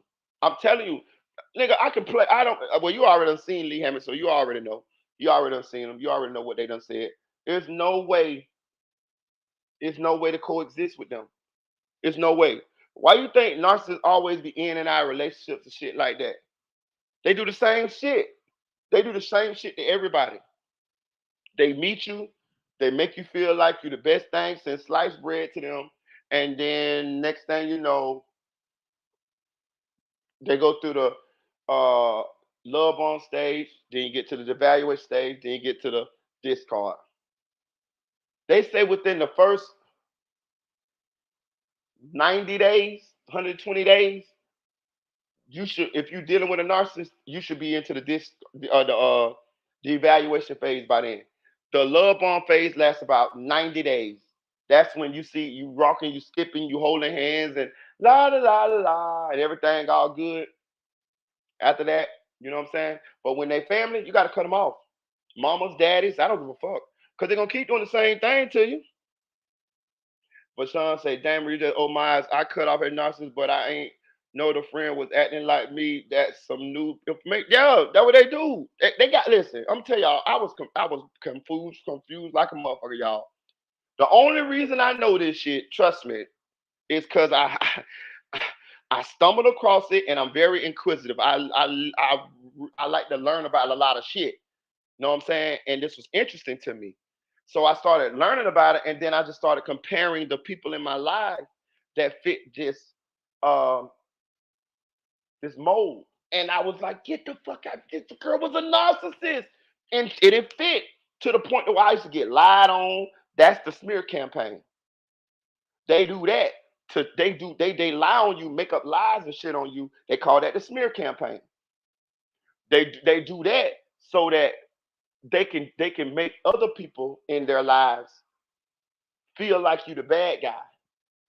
So that when they start so that and it's also so that they don't believe you when you tell what they doing. It's like if they be ahead of you. Listen, they start talking shit. They start telling lies about you. Well, in they start telling lies about you before y'all even Really get into it. See, a narcissist knows that the relationship that they have with you is not going to last anyways. They know this already. So this is why this is because they know their pattern. So this is why when they get with you, if you pay attention, a lot of time it's just to extract resources from you. They're users. They're users. Most of them. Some of them successful. Depends. But most of them are users. So they know that eventually, uh, you most likely will figure them out unless you're a damn fool. You know what I'm saying? So what they do is they already done set everything in motion already anyway, so that when this ship sail, or when it look like a ship about to sail, I'm already established somewhere else. That's why they already be talking to somebody else. That's why when you break up with a narcissist or over with a narcissist, they don't care. They don't care. They don't never say, "Oh, please come back," and this and that. They want you to say that. You know what I'm saying? And normally you will say that before they say that because you loving like a normal person love. Most of the time they're gonna hit you from the blind side, so you ain't gonna even realize what the fuck happened anyway. So you're gonna be confused in a motherfucker anyway. You're gonna be like, what? Huh? We what? We just did all this shit and now we what happened? We didn't even have a real big argument or nothing. See what I'm saying? They never give you closure either. They never call you and say, I'm sorry. They never call you and say anything to give you closure. You have to get it on your own. And never ask them for it either. I learned that. Never ask them for it. Just move on. Just treat them like they not shit. That's the best way to do it, even if it's against your nature. Because the minute that you act, and I'm gonna be honest with you, you got to treat them like that forever. I'm not saying being nasty to them. I'm saying treat them like treat them like nothing. They don't matter. You know what I'm saying? Like keep everything short. If you got to deal with them, don't talk to them. Don't ask them how they're doing. Don't talk. Don't tell them about what you're doing because that's what they want to know too. They want to get you. They want to get you into a conversation and shit like that. I'm talking after y'all done split or after you told them you don't want to fuck with them no more. They want to get you into a conversation to where they can feel like that they can still weasel their way back in order to extract your ass from more resources and to destroy you again. It's like because when they come back the second time, you allow them to come back or whatever. You know what they're really mad about? That you ain't dead. That they ain't totally destroy you. They mad at your resilience. They mad that you still here. That you still kicking. That they did because as long as you still here and you still progressing and you still looking good, they feel like they lost. You know what I'm saying? They want you destroyed. They want you on the street corner looking like a bum begging. Then they feel like they feel good. I'm telling you, I learned this shit, bro. I'm telling you. Yeah, it's anyone. I've definitely cut ties with most people. I just say hi and bye. I do the same thing, T. I'm gonna tell you no lie. That's why I don't even I do it. I don't do that a lot. I'm telling you, I was talking to a girl earlier this year, and being that I had done learned about narcissism, and I don't think she was a narcissist. Actually, I know she wasn't a narcissist. But it was just that I, learning about narcissists taught me about boundaries. You see what I'm saying? Boundaries are important. Boundaries are important. You have to set boundaries. A narcissist is going to want to is going this. That's how you keep them from fucking with you too. That's how you run them off. Because a lot of them gonna come. They like vampires. They gonna come. That's what exactly what they are. They vampires. They come in and they look good too. Some of them look good. Some of them, they make you feel good and shit like that. They come in. They like vampires though. So how do you weird warrant fend them off? You set boundaries and you keep them boundaries there. So if it's certain things that you put in place to protect yourself, you keep them there. That will run a narcissist off eventually because a person with strong boundaries is a person that is going to be a hard target for a narcissist. That's why they like empaths. Me, you. See what I'm saying? Audio just got blessed. His wife is definitely an empath too, and people like empaths like me and you. We have to have empaths. We have to find other people who gonna feel for us the same way we gonna feel for them. You know what I'm saying? Other than that, we always get our feelings hurt to the point to where we be mad as fuck that somebody didn't treat us the same way that we treated them. You know what I'm saying? Who that is that's like that? Let me see if somebody that's seen that just like that. It's a celebrity, a rapper, somebody just seen it like that. Yeah, I could tell that impact. I was just talking about it. I can't remember who it was though. But yeah, so when you run it when most of the time empaths, if they don't know what a narcissist is, that's how that's how you keep running into them. It ain't that you running into them. They running into you. They running into you. They watched you. They saw you. They see that you got a good heart. They see that you help your partner. They see that you loving and this and shit and this and that there. So what they do? They sit in the cut and they wait for their opportunity. You know what I mean? They come on out and they hey and they be your friend and they talk to you. And sometimes they just be your friend. Sometimes they just want to be your friend. They extract you from resources. You know what I mean? You have a friend girl or homeboy or something that play like they really down with you, but every time they don't even be. It don't even have to be every time, but they just nibble on you to death. They nibble, nibble, nibble, nibble, nibble, nibble, nibble, nibble, nibble, nibble, nibble, nibble, nibble you to death. Narcissists, selfish motherfuckers, and they'll give a little bit sometimes. That's to keep you on the hook. Because if they never give, then they're gonna be like, oh, your people a little quicker. You know, boundaries are important, but you can't have so many that it becomes a wall around you and keep everyone out. I agree. The good people included. I've learned that. Listen, I agree. I agree. So how this really supposed to work? Yeah, the nibble will get you right. So how this really supposed to work is, from my understanding, we all gonna get, we all gonna have situations where we run into it with people that we hope that we have high hopes for whatever situation is, whether it's a friend or a loved one or a significant other. And a lot of times, these people gonna fall short of these expectations. You know what I'm saying? We look at it like our mamas. We expect our mamas to feel a certain way about us. We expect our daddies to feel a certain way about us or treat us a certain way. We expect our siblings to feel a certain kind of way or love us or what kind of way about us.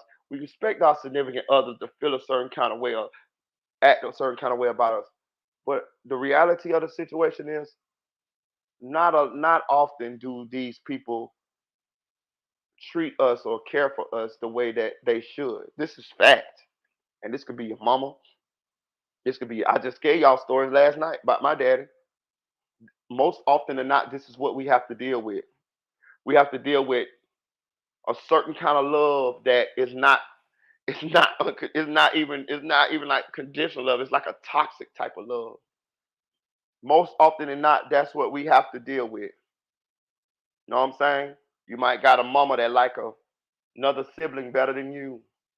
A daddy that treat another sibling better than you or treat you better than another sibling or what I'm saying, that's toxic to the other sibling. Or you might have a best friend that you just like to be around, but you always got to, what I mean, this best friend is using you or done fucked you over so many times, you just done forgave them, and it just now for so many years it's just the revolving door. You might have a significant other that you got kids from, and y'all done had all these great experiences with, but at the end of the day, they still do these fucked up things to you. They still cheat on you. They still talk about you. They still, and you forgive, and then it be good for a little while. Then the cycle continues.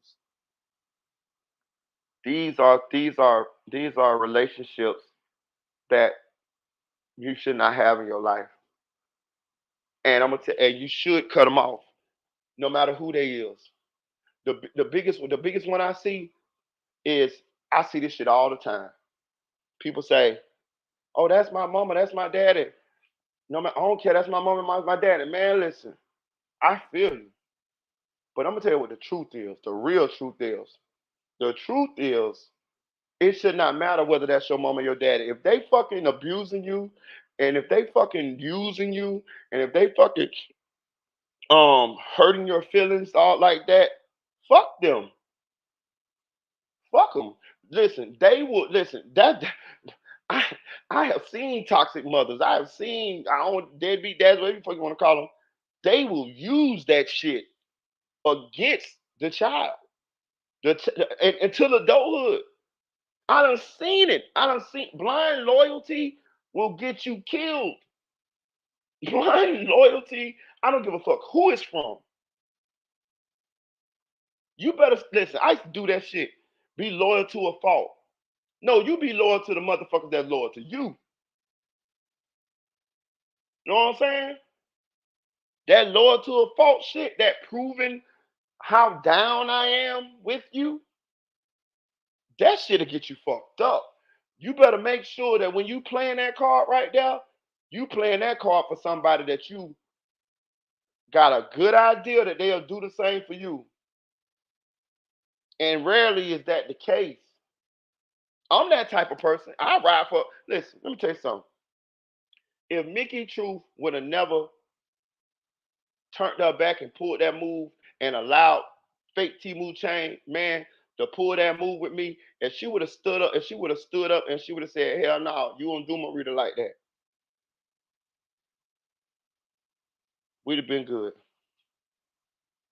But when I seen she didn't say nothing, I knew she was down with it. I knew you was down with it.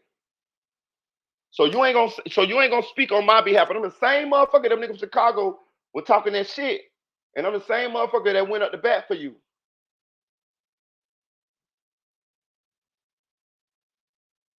See what I'm saying? All right, cool. See what I'm saying? See what I'm saying? But yeah, so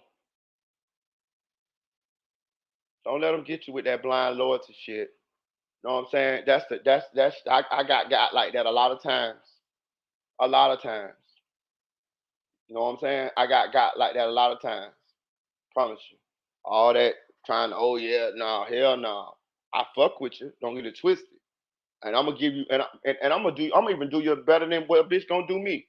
I'm gonna treat you like a real. I'm not gonna let what's happened to me with somebody else affect what I think about you. So anybody that I fuck with, legitimately off top, you got a clean slate. I seen somebody else. I forgot who it was. I forgot was it. It was some rapper. Or something. He say when I fuck with somebody, they already at a negative. He said when I meet you and you a friend, you cool with me, you already in the negative. You got to work your way up to making me be able to believe that you ain't gonna fuck me over. That's their way of dealing with it. I can't say they wrong.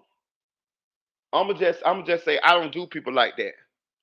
When I first meet you and we have a friendship or cool or association or whatever, I'm gonna give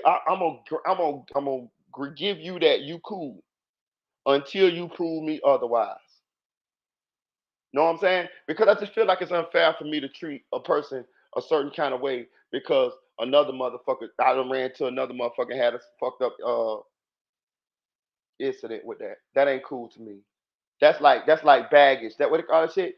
Bag lady, you carrying your bag, you gonna hurt your bag. Carrying all them bags like that. That's what she talk about. She talk about the bag lady, Erica Badu. She's talking about the person that went through so many situations in life to where they carrying the baggage from past situations to new situations. That's baggage. Now the trick is though, you don't forget the situations. The trick is to had them been through some shit, learned it as a lesson, not hold it against the next people, But keep that in front of your mind so that you can hurry up. If the situation look like it's turning into the situation like the previous situation, that you can hurry up and get the fuck on up out of there. And henceforth, the story that I told you about the one girl, this girl wasn't a narcissist at all. But I saw so many little red flags till I got the fuck on. I went on and ended that shit quick. I talked to that girl probably about a good 2 months. 2 months. I was out of there. I was like, I was out of there. I'm out. You know what I'm saying? I'm out. Like Spike say, I'm out. You know what I'm saying? And normally that ain't my thing. Normally in the old me, the girl didn't do in the old me. Whatever the red flags that I saw, I would have overlooked them because it wasn't that bad. To be honest with you, not as much as not as many as I done seen in my past. But I had just learned so much about narcissism. I had to practice my boundaries, and I went and I made sure that I did. I made sure that I did, and hey, and that keep you from getting all emotionally caught up in there with somebody and getting to the place where it's hard to get out of the situation. So hey, what I would learn is I fuck with you. If this shit if early on, I'm taking notes. I'm taking notes. I'm watching. Um, and I'm setting my little few little boundaries. You know, I'm setting my little boundaries. And if I see um that is some shit issues behind that, I'm out. I ain't even finna argue with you. I ain't finna do none of that. I'm out of here because I'm not emotionally attached. So I'm not emotionally attached like that. So it's gonna be easier for me to get the fuck on before I get emotionally attached. Don't get to it. Don't let them get you emotionally attached. Sometimes it takes years to bounce back from that shit. You know what I'm saying? And you ain't got time. You ain't got time to be fucking um, you know, sad and shit, depressed and shit from a from the trauma of a previous relationship. That shit take a long time, bro. I'm telling you. Sometimes it take years to get over a motherfucker, boy. For real. That's a long time. Can you imagine? Can you imagine dealing with a narcissist and that you really did care for, that you really did love, and trying to move on from that? Lord forbid y'all got kids together. You constantly remembering the good times. Man, shit. That shit take a long time. So the boundaries are important. That way you can get the fuck on up out of there early before you're emotionally attached. Yeah. But P Diddy is a narcissist. Lee Hammock is a self-diagnosed narcissist. Uh, yeah. See right here. Let me see. Yeah. See, hey, I'm Lee Hammock. I'm a self-aware narcissist. I've been clinically diagnosed with narcissistic personality disorder, and I tested very high on paranoia and schizophrenic traits. I have been in psychotherapy since October 2017, and this channel started off as somewhat of a video diary for me to feel human, and for me to stop suffering in silence. My goals have always been to get more people like myself into therapy and to validate the victims and survivors of toxic people. You're safe here. This could be the start of your healing journey from dealing with a toxic parent, partner, or friend. Thankful. Thank you. Yeah, it was good night. You liked it. You liked it. That was a good tangent. Oh yeah, thank you. Hey, look, but I'm gonna tell you something. I'm gonna give you a little game on the narcissistic shit too. Maybe you already know. So I subscribe to Lee, but I also subscribe. So let me tell you the difference between subscribing to Lee. So Lee is a he's a self-aware narcissist. He's diagnosed as a narcissist, right? He's goes to therapy. Uh, let me tell you the fucked up part about it though.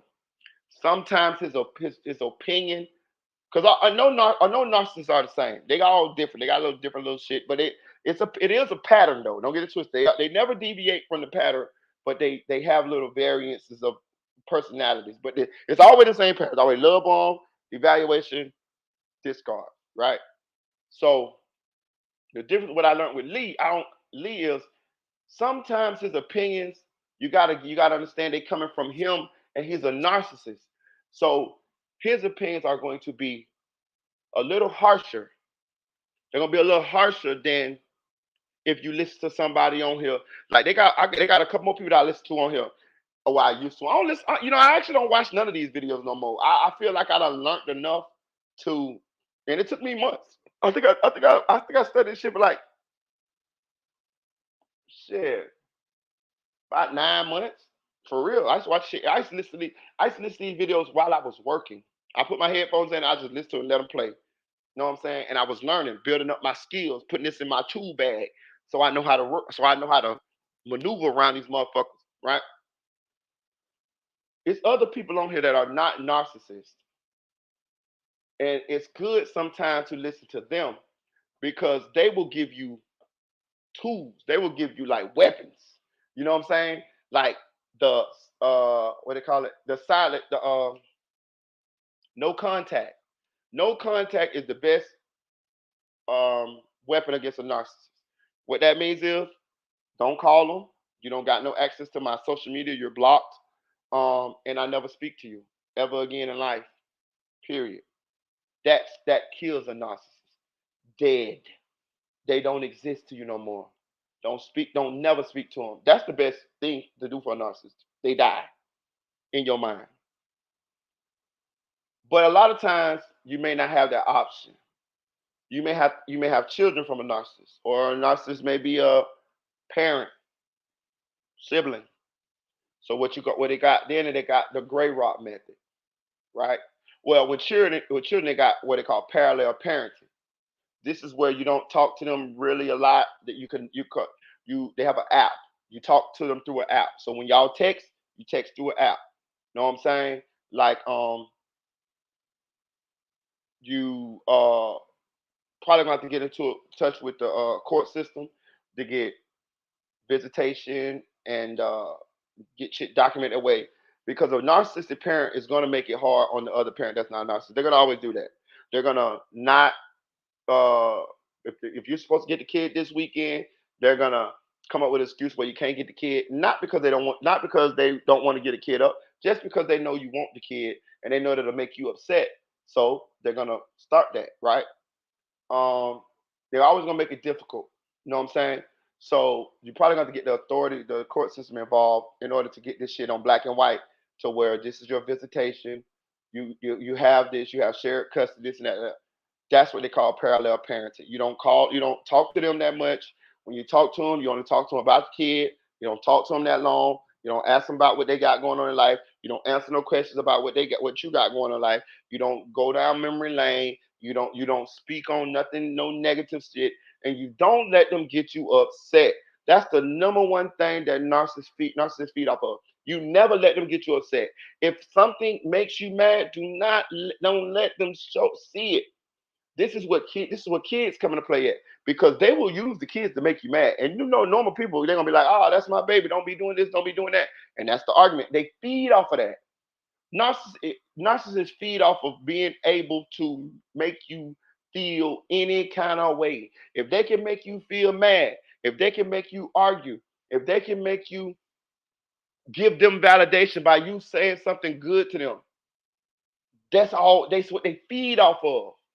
They feed off of any type of validation or making you mad.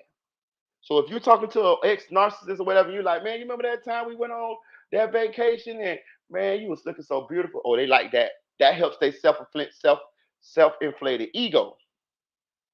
Or if you get into a situation with one of them, ex narcissist or whatever, and you allow them to get you mad, and it might be legitimate shit. Like this is why it's so difficult. So say you got a kid from them. I'm just saying from a man perspective, and it's cold outside, and your kid don't have a jacket on, and you're like, hey man, you know what I mean? And they get mad, you get mad. It's an argument.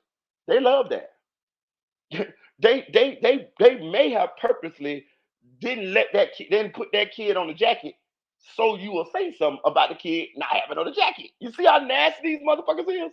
And it was just to it was just to have a argument from you. These some nasty motherfuckers, but I'm telling you, listen, I'm telling you, I done listened to Dr. Phil, Lee Hammock. It's a lot of them. It's a lot of them. It's a lot of them. Damn, it's a black dude on here. He from Texas. He give you the weapons. He give you the weapons to fight their ass. He really good, but he's not a narcissist. He actually had a relationship with a narcissist, so he know how to work through it. But all of them say this: narcissists are evil. They like work for the devil. Like they don't have no soul. They don't have no heart. They don't, bro. They don't care. Period. They love to make you suffer. So your best bet, what you do is you just don't you play like you don't, because you're an empath, so you're gonna care. You got to play like you don't care. They got your pick though. They know you care, but you got to play like you don't. You guys like you're playing poker. You got to hold the motherfucking cards up. Know what I'm saying? You got to hold it. You got to hold it. It's like you're playing chicken. You got to hold it as long as you can. The best thing is if you can, just get them out your life. Because who the fuck wants to go through all of that? Who the fuck wants to spend that much energy into anything that ain't gonna be better anyways? Because you always gonna be a narcissist. We're just gonna keep going around the bushes. You're never gonna admit it. You're never gonna care. You're never gonna have any accountability for anything that goes on here. Anything that you do to hurt this situation, whether you're my mama, my daddy, my coworker, you're never gonna have no accountability for it. So who wants to go through all of that? So that's why they say the best thing is just to cut them off out your life. Forget that they exist. Let them go move on to suck on somebody else. But if you're in with kids by them, you fucked. You fucked. Because you're going to deal with that for the rest of your life. You know what I'm saying? It might be a little less as the kids get big. But you also got to worry about this too. They say what they going to say? They say a lot of people that turn into narcissists, they have narcissistic parents. See what I'm saying? That goes back to who I was just talking about and how she became a narcissist. So being that a series of things turned her into a narcissist, that being that she's a narcissist, she's not gonna love her children any kind of way. She's gonna take care of them as much as she gonna take care of them as much as she can to keep them alive. But as far as like showing that genuine love, she's not gonna have that. So what's gonna happen is the children are going to learn very early on, and they're gonna mimic that behavior. So narcissistic children, narcissistic people, a lot of times have narcissistic parents or narcissistic guardians. This is where they get. This is who treated them this way in order for them to turn this way. You see what I'm saying? And an example of a narcissistic parent would be a parent that won't show the kid any love until the parent gets what it wants from the child. So if the child doesn't do what you want it to do, you don't show it no love. See what I'm saying? This is what children of narcissistic uh, people go through. It's not an unconditional love. And narcissistic parents will put one child against the other child. Know what I'm saying? Yeah, this shit deep, bro. This shit deep. She said, I hope someone hears this and can take it from and apply it to life. I'm telling you, listen, it helped me. It helped me. It helped me. It helped me to let go. You know what I'm saying? Because if you don't know you don't know if you don't know your sister a narcissist, you don't know your brother a narcissist, you don't know your daddy, your mama a narcissist, you'll constantly be fighting for for for for someone to treat you. You'll be constantly fighting in a situation that you're not gonna ever win. You're never gonna get that person to treat you or act like they should act. So if you can, if so, if you, and the reason why you're never going to get them to act that way is because they're narcissists. Because a normal person, bro, let me tell you something. A normal person, if you and that person have issues and it's a discrepancy with the way that y'all relationship going, a normal person you can sit down with and you can talk to them and you can fix it, or they'll try to fix certain things about themselves that if they care for you, if they love you. That's how normal dynamics supposed to go with any relationship, friendship, relative, or whatever. You're supposed to be able to sit down and have a conversation and tell them what's going on, tell them how you feel, and if they care for you, they're supposed to acknowledge how you feel, apologize, and the best apology is change behavior.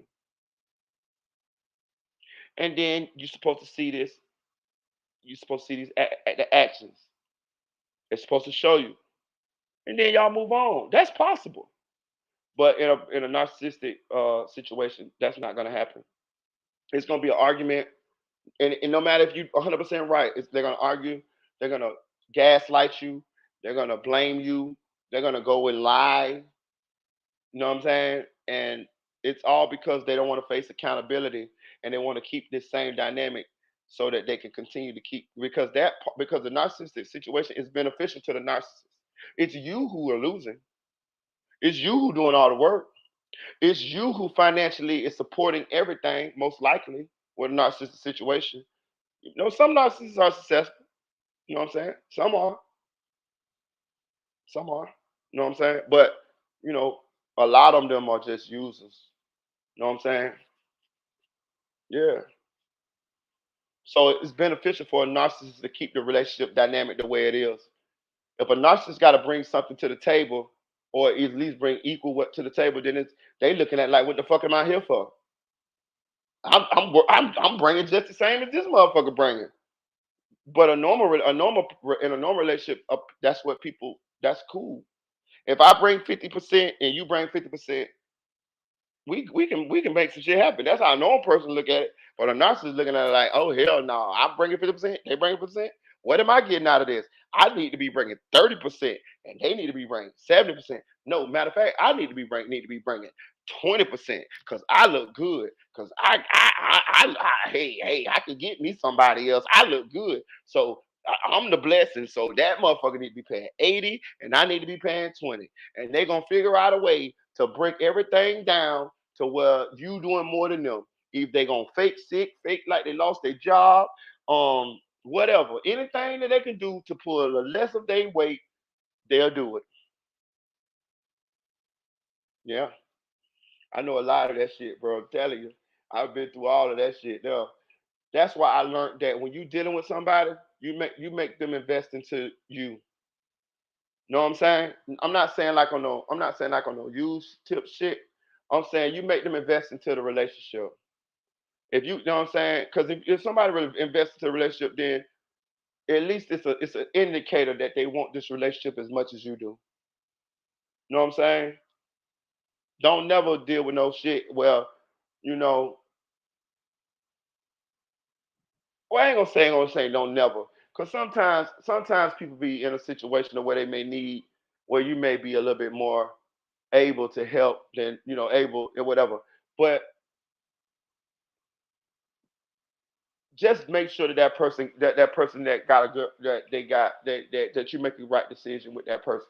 But it's my experience with the narcissist. You make them. She said, "Yeah, that's part of the reason why I'm single." It's that what I'm saying. It's a dog eat dog world out here, to Neil. But at the same time, though, um, it's a struggle. It's a struggle because you got nature too. We're not meant to be alone. We're not meant to be alone. Human beings are meant to be. I mean, of course, that don't mean that it's solitary humans. Don't get it twisted. Like, I mean, it's people that live their whole life single and die single. It's cool. I mean, it happens. But I'm saying for the most part, I forgot what they call it, but we're meant to be in a community. You know, if we feel, when but it's only when you find the right person, your person. You know what I'm saying? That's once you find that person, your person, that right person. It's a beautiful thing. It's a beautiful thing. And goddamn it, it's like when you get all the infinity stones. Goddamn it, you find your person, that right person. You feel like Thanos when you got the Infinity Stones, all the Infinity Stones, you can do anything, goddamn it. The world is yours. You can teleport, you can stop time, you can anything in the world you can do when you got that right person and y'all just and now our powers combine. You know what I'm saying? And I think me personally, I think that's what helps me to continue to move forward, and it gives me strength, and it helps me to um, get over the bad shit, get over the obstacles of the fucked up shit that you went through in life. Because everybody go through fucked up life, I mean fucked up relationships. You know what I'm saying? I can sit here and tell you some stories about my shit situations, and you could be like, "Damn, that's fucked up," and then you'll be like, "That's really bad." And if to me, it's the worst shit in the world. But then it'll be somebody else, or you may be able to tell me a situation about something that happened to you in your life in one of your relationships, and to you, it's the worst shit in the world. And what that made me realize was that everybody go through shit. Everybody got these stories, you know.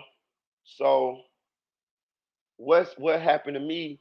Yeah, it's unique to me. Yes, it's something to me, but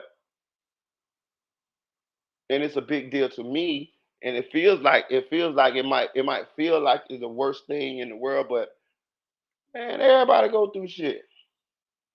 Everybody go through shit. Everybody done been mistreated to some degree. Everybody done been used. Everybody done been cheated on. Even you got money. These people be getting cheated on and got money. Do you see this shit? Like some people be rich with mansions and millions of dollars, and they still get cheated on. So it ain't got nothing to do with whether you got no money or none of this or none of that. Sometimes people just do what they want to do when you don't you got to realize that when somebody do some of those things, it ain't a knock against you. I had to learn that too. I learned that a long time ago though. That ain't a knock against you. A lot of people think it is though. A lot of people think it is. A lot of these dudes think it is. That's why these dudes be getting upset and want to kill these girls because they think when a girl cheat on them, it's a knock against them. It's a blow to their ego. There might not be none of that. That girl just might have liked that other dude, man. That's it. She might just like him. You know what I'm saying? Like these people don't just like. You're not the only attracted person to the person that you're with. I hope y'all know that, right? I don't give a fuck what they tell you. You're not the only attracted person to the person that you're with. Now, they're supposed to respect the sanctity of what y'all got going on. You know what I'm saying? And don't violate that. But at the same time, though, they are attracted to other people, and it's not a knock against you, unless you know that you're not doing what you're supposed to be doing, and you know what I'm saying. That's when you should feel bad or guilty, or at least take accountability. You know what I'm saying? But sometimes it's not no knock against. Like, don't be killing these women and taking this shit out on them and taking it and feeling like, oh man, everybody gonna laugh at me because she cheated or this or that. That must mean something. Not all the time. I had a partner with a lot of money. And I remember he came to the block and told me his girl cheated on him. And this nigga got plenty of money. And we looked at him crazy. We were like, she cheated on you, bro? Like, man, the girl cheated on me, dog. Like, what? Nigga, y'all in a nice house. She got 2, 3 cars. Y'all got a daycare. You got a barber shop. Like, you selling big dope. Like, what, nigga? Who she cheated on you with? No, most of the time, it's somebody who ain't got none of that going on. You know what I'm saying? So when you see it like that, it ain't no knocking against you. It's just somebody make a decision. They want to do a little something. What's to say? True, but I'm selfish stage right now, so I'm not at. Okay, as we see right, I would not be a good partner to anyone right now, and I don't want to hurt anyone. That's a good way to be, and listen, that's a good that's a good observation. And don't you be with nobody until you feel like you ready to. That's another thing. Excuse me. It's okay to go through that alone stage. Or they read, or they making a Tower of Babel again, the Luminegro in Genesis, Nimrod, the Tower of Babel. You see what happened, God? What He said He did? That goddamn tower, didn't He? But yeah, yeah, T, it's cool. I had to learn that too. I had to learn that too. The best time, really? Yeah, right. Must not have. The best time is the alone time. You don't believe that, do you? I didn't believe it either. I did not believe it either. I fucking hated being alone. I hated it. I hated being alone. I hated it. I hated it with a passion. But as I that's why I'm glad I read. That's yeah. Look, it's cool. But I felt the same way. I was like, damn, fucking hate being alone. Then I started learning about narcissism. And then how how you what you do to heal from an interaction with one of them devils. That's what they call them. It's the alone time. It's the love. It's the alone time. Because if let me tell you something. If you can't master being alone, you'll never be able to master being you'll never be able to master finding the right person if you can't master being alone. Because what'll happen is you'll just run. I'm good on all that shit. Right here, Illuminagro. You'll never if you can't master being alone, you'll never be able to master finding the right person. Because and your boundaries, you'll always let somebody pass your boundaries. Why you think certain people always end up with certain people?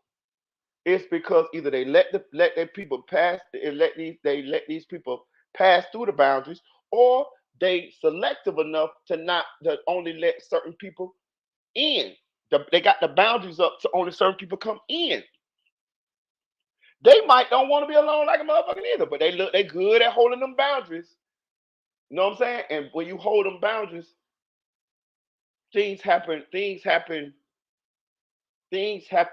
that you want to happen, and things happen how they want them to happen. You know what I'm saying? Like, and being alone help you work on yourself. Being alone help you fix yourself. Being alone, being alone make you strong, bro. I'm telling you. I'm telling you, I ain't gonna tell you no lie. I hated being alone. Once I got comfortable being alone, man, I'm good than a motherfucker being alone. Hey, right? You see, listen, what yesterday was Memorial Day? I had a good time, right? This motherfucker eating my leftover noodles and chicken. You know what I'm saying? Eating my leftover noodles and chicken, sleeping, jumping on the internet, watching some TV, talking to my children on the phone. Shit, I'm good. You know what I'm saying? I ain't hollering like old hit dog. Woo, woo, woo. Hell no, I'm all right. Shit. You know what I'm saying? For real. They making Sky Titanic too. She say, I'm always alone. It's too draining having a consider someone else's opinion and feelings. Not for me. Not for me. I actually am a I like to have somebody that I can do things for and share moments with and go places with. It gets rough around the holidays. You know what I'm saying? Like, especially when you see other people with uh their loved ones and their significant others, and yeah, man, yeah. So I'm different. You know what I'm saying? But what I have learned is if it come, I'm happy for it. If it don't, I'll be good right here. hmm I'll be good right here. Right here, baby. Right here. You know what I'm saying? That keep the motherfuckers, that keep you from settling for anything. But I'm gonna say this though. Uh I tell you this, the next person that I do get with, they gonna have to be an empath though, for sure. It got to be. It got to be because then then they're gonna have empathy. Empathy, compassion, respect, loyalty, and drive. I'm good. I'm good. Those are my traits. Empathy, loyalty, compassion, respect, and drive. I can work with you. You see, you notice I ain't say love, cause love gonna come. If you respect me, if you have empathy, if you have compassion, the love will come. You'll love you. That's the love will fall in there. But if you ain't got no respect for me or yourself, you ain't gonna never love me. If you ain't got no compassion or no empathy, you're gonna fuck me over. Cause you're gonna better justify doing anything to me. See what I'm saying? So yeah, uh-uh. If you ain't loyal to me, you gonna fuck me over. You know what I mean? You could love me and still fuck me over, but you can't respect me and love me. See what I'm saying? I mean, you can't love me and respect me. I mean, what I'm saying, you can't respect me and not love me. You see what I'm saying? That's what I'm saying. So yeah, that's what I'm saying. But I'm gonna end. I'm gonna get off this thing, man. It's like the sun finna come up over here. We done turned this bitch into a narcissism, goddamn live. But it's cool though, man. If somebody, I mean, man, hopefully this video can help somebody. To be honest with you, I kind of already had wanted to start a channel on this type of stuff, but I just didn't. I didn't know if I knew enough um in order to start a channel on this, but I may in the future. But still, it's something great to hear. You know what I'm saying? It's something, yeah, you're right. It's something great to hear, and I'm pretty sure we did help somebody. We helped Vashawn, so you know what I'm saying. I'm thankful for that. You know what I'm saying. And being that it came out this way, it was organic. It is late night conversations. I mean, late night live open discussion. So we can talk about anything, and evidently it was meant to be spoke on because Vashawn said that he learned something. So hey, it's a good thing. You say I can use do advice from Marita. Yeah, that's true. But you know me, T. I can good advice, but I be needing advice too.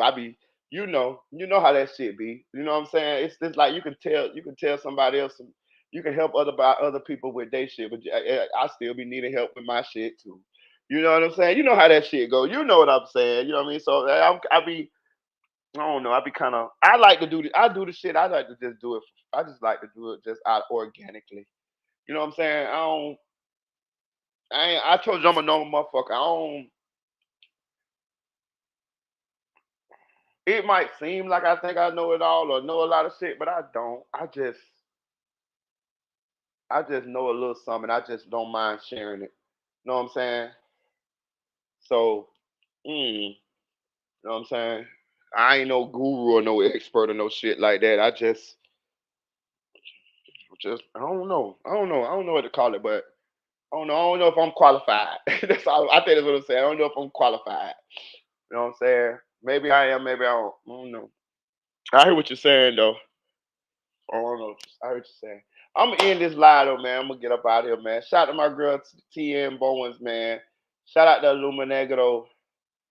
Shout out to Nay Said It. Shout out to Vashawn Taylor. Shout out to Anonymous Ones. Shout out to Denise. Shout out to JJ Boys 24. Shout out to Audio Crack 22. Uh, Flyboy Microphone Nephew for Real. Deputy Eula. Um, Unspoken Crime.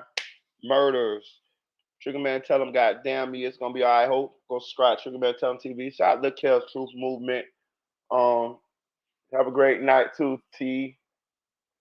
Um, Shout out to Eddie. Shout out to Drake 6100. Shout out to Silk Foster Jr. Shout out to It's Aaron's Way. Um, shout out to Kenny. Shout out to Randy. Shout out to Haley. Shout out to Invisible Woman. Where's Adrian at? I haven't seen Adrian. I got to go find you, Adrian, or you in the cut? Cause I ain't heard from you in about a month or two now. Don't make me go find you. That's one thing about old Marita. If I ain't heard from you in a while, I'll go find you, goddamn it. Especially if you done DM me before. You know what I'm saying? So hey, I don't maybe have to come find you, Adrian. I'll come find you now. I really will. Shout out SLK, something like Cloud TV, yo, Inglewood. Um, Hope you guys have a great morning. Hope you guys had a great Memorial Day. Hope you guys can find some value. Oh, she's okay. Okay, okay. Tell her I asked about her now. Tell her I asked about her now. I know I ain't seen her in a while. Goddamn it, I'll come get her. I goddamn sure to come get her now. You, hey, if I go to missing you around here, I'll come find you. You know what I'm saying? Um, but I hope that somebody was able to learn something, to found some value in what we was talking about tonight. I didn't intend on the live being about this, but who knows, man? God works in mysterious ways, and maybe it was. I'm sure it was meant for some of this knowledge to be shared. Um, and maybe not even tonight, maybe not even tomorrow, but somebody may run across this live in the near future. That's the beauty of the having a YouTube channel, putting these thoughts and talking these conversations and have them out on this platform. There's people that's 5 years from now can run across this live and find some information in here that can be beneficial and help them with their lives.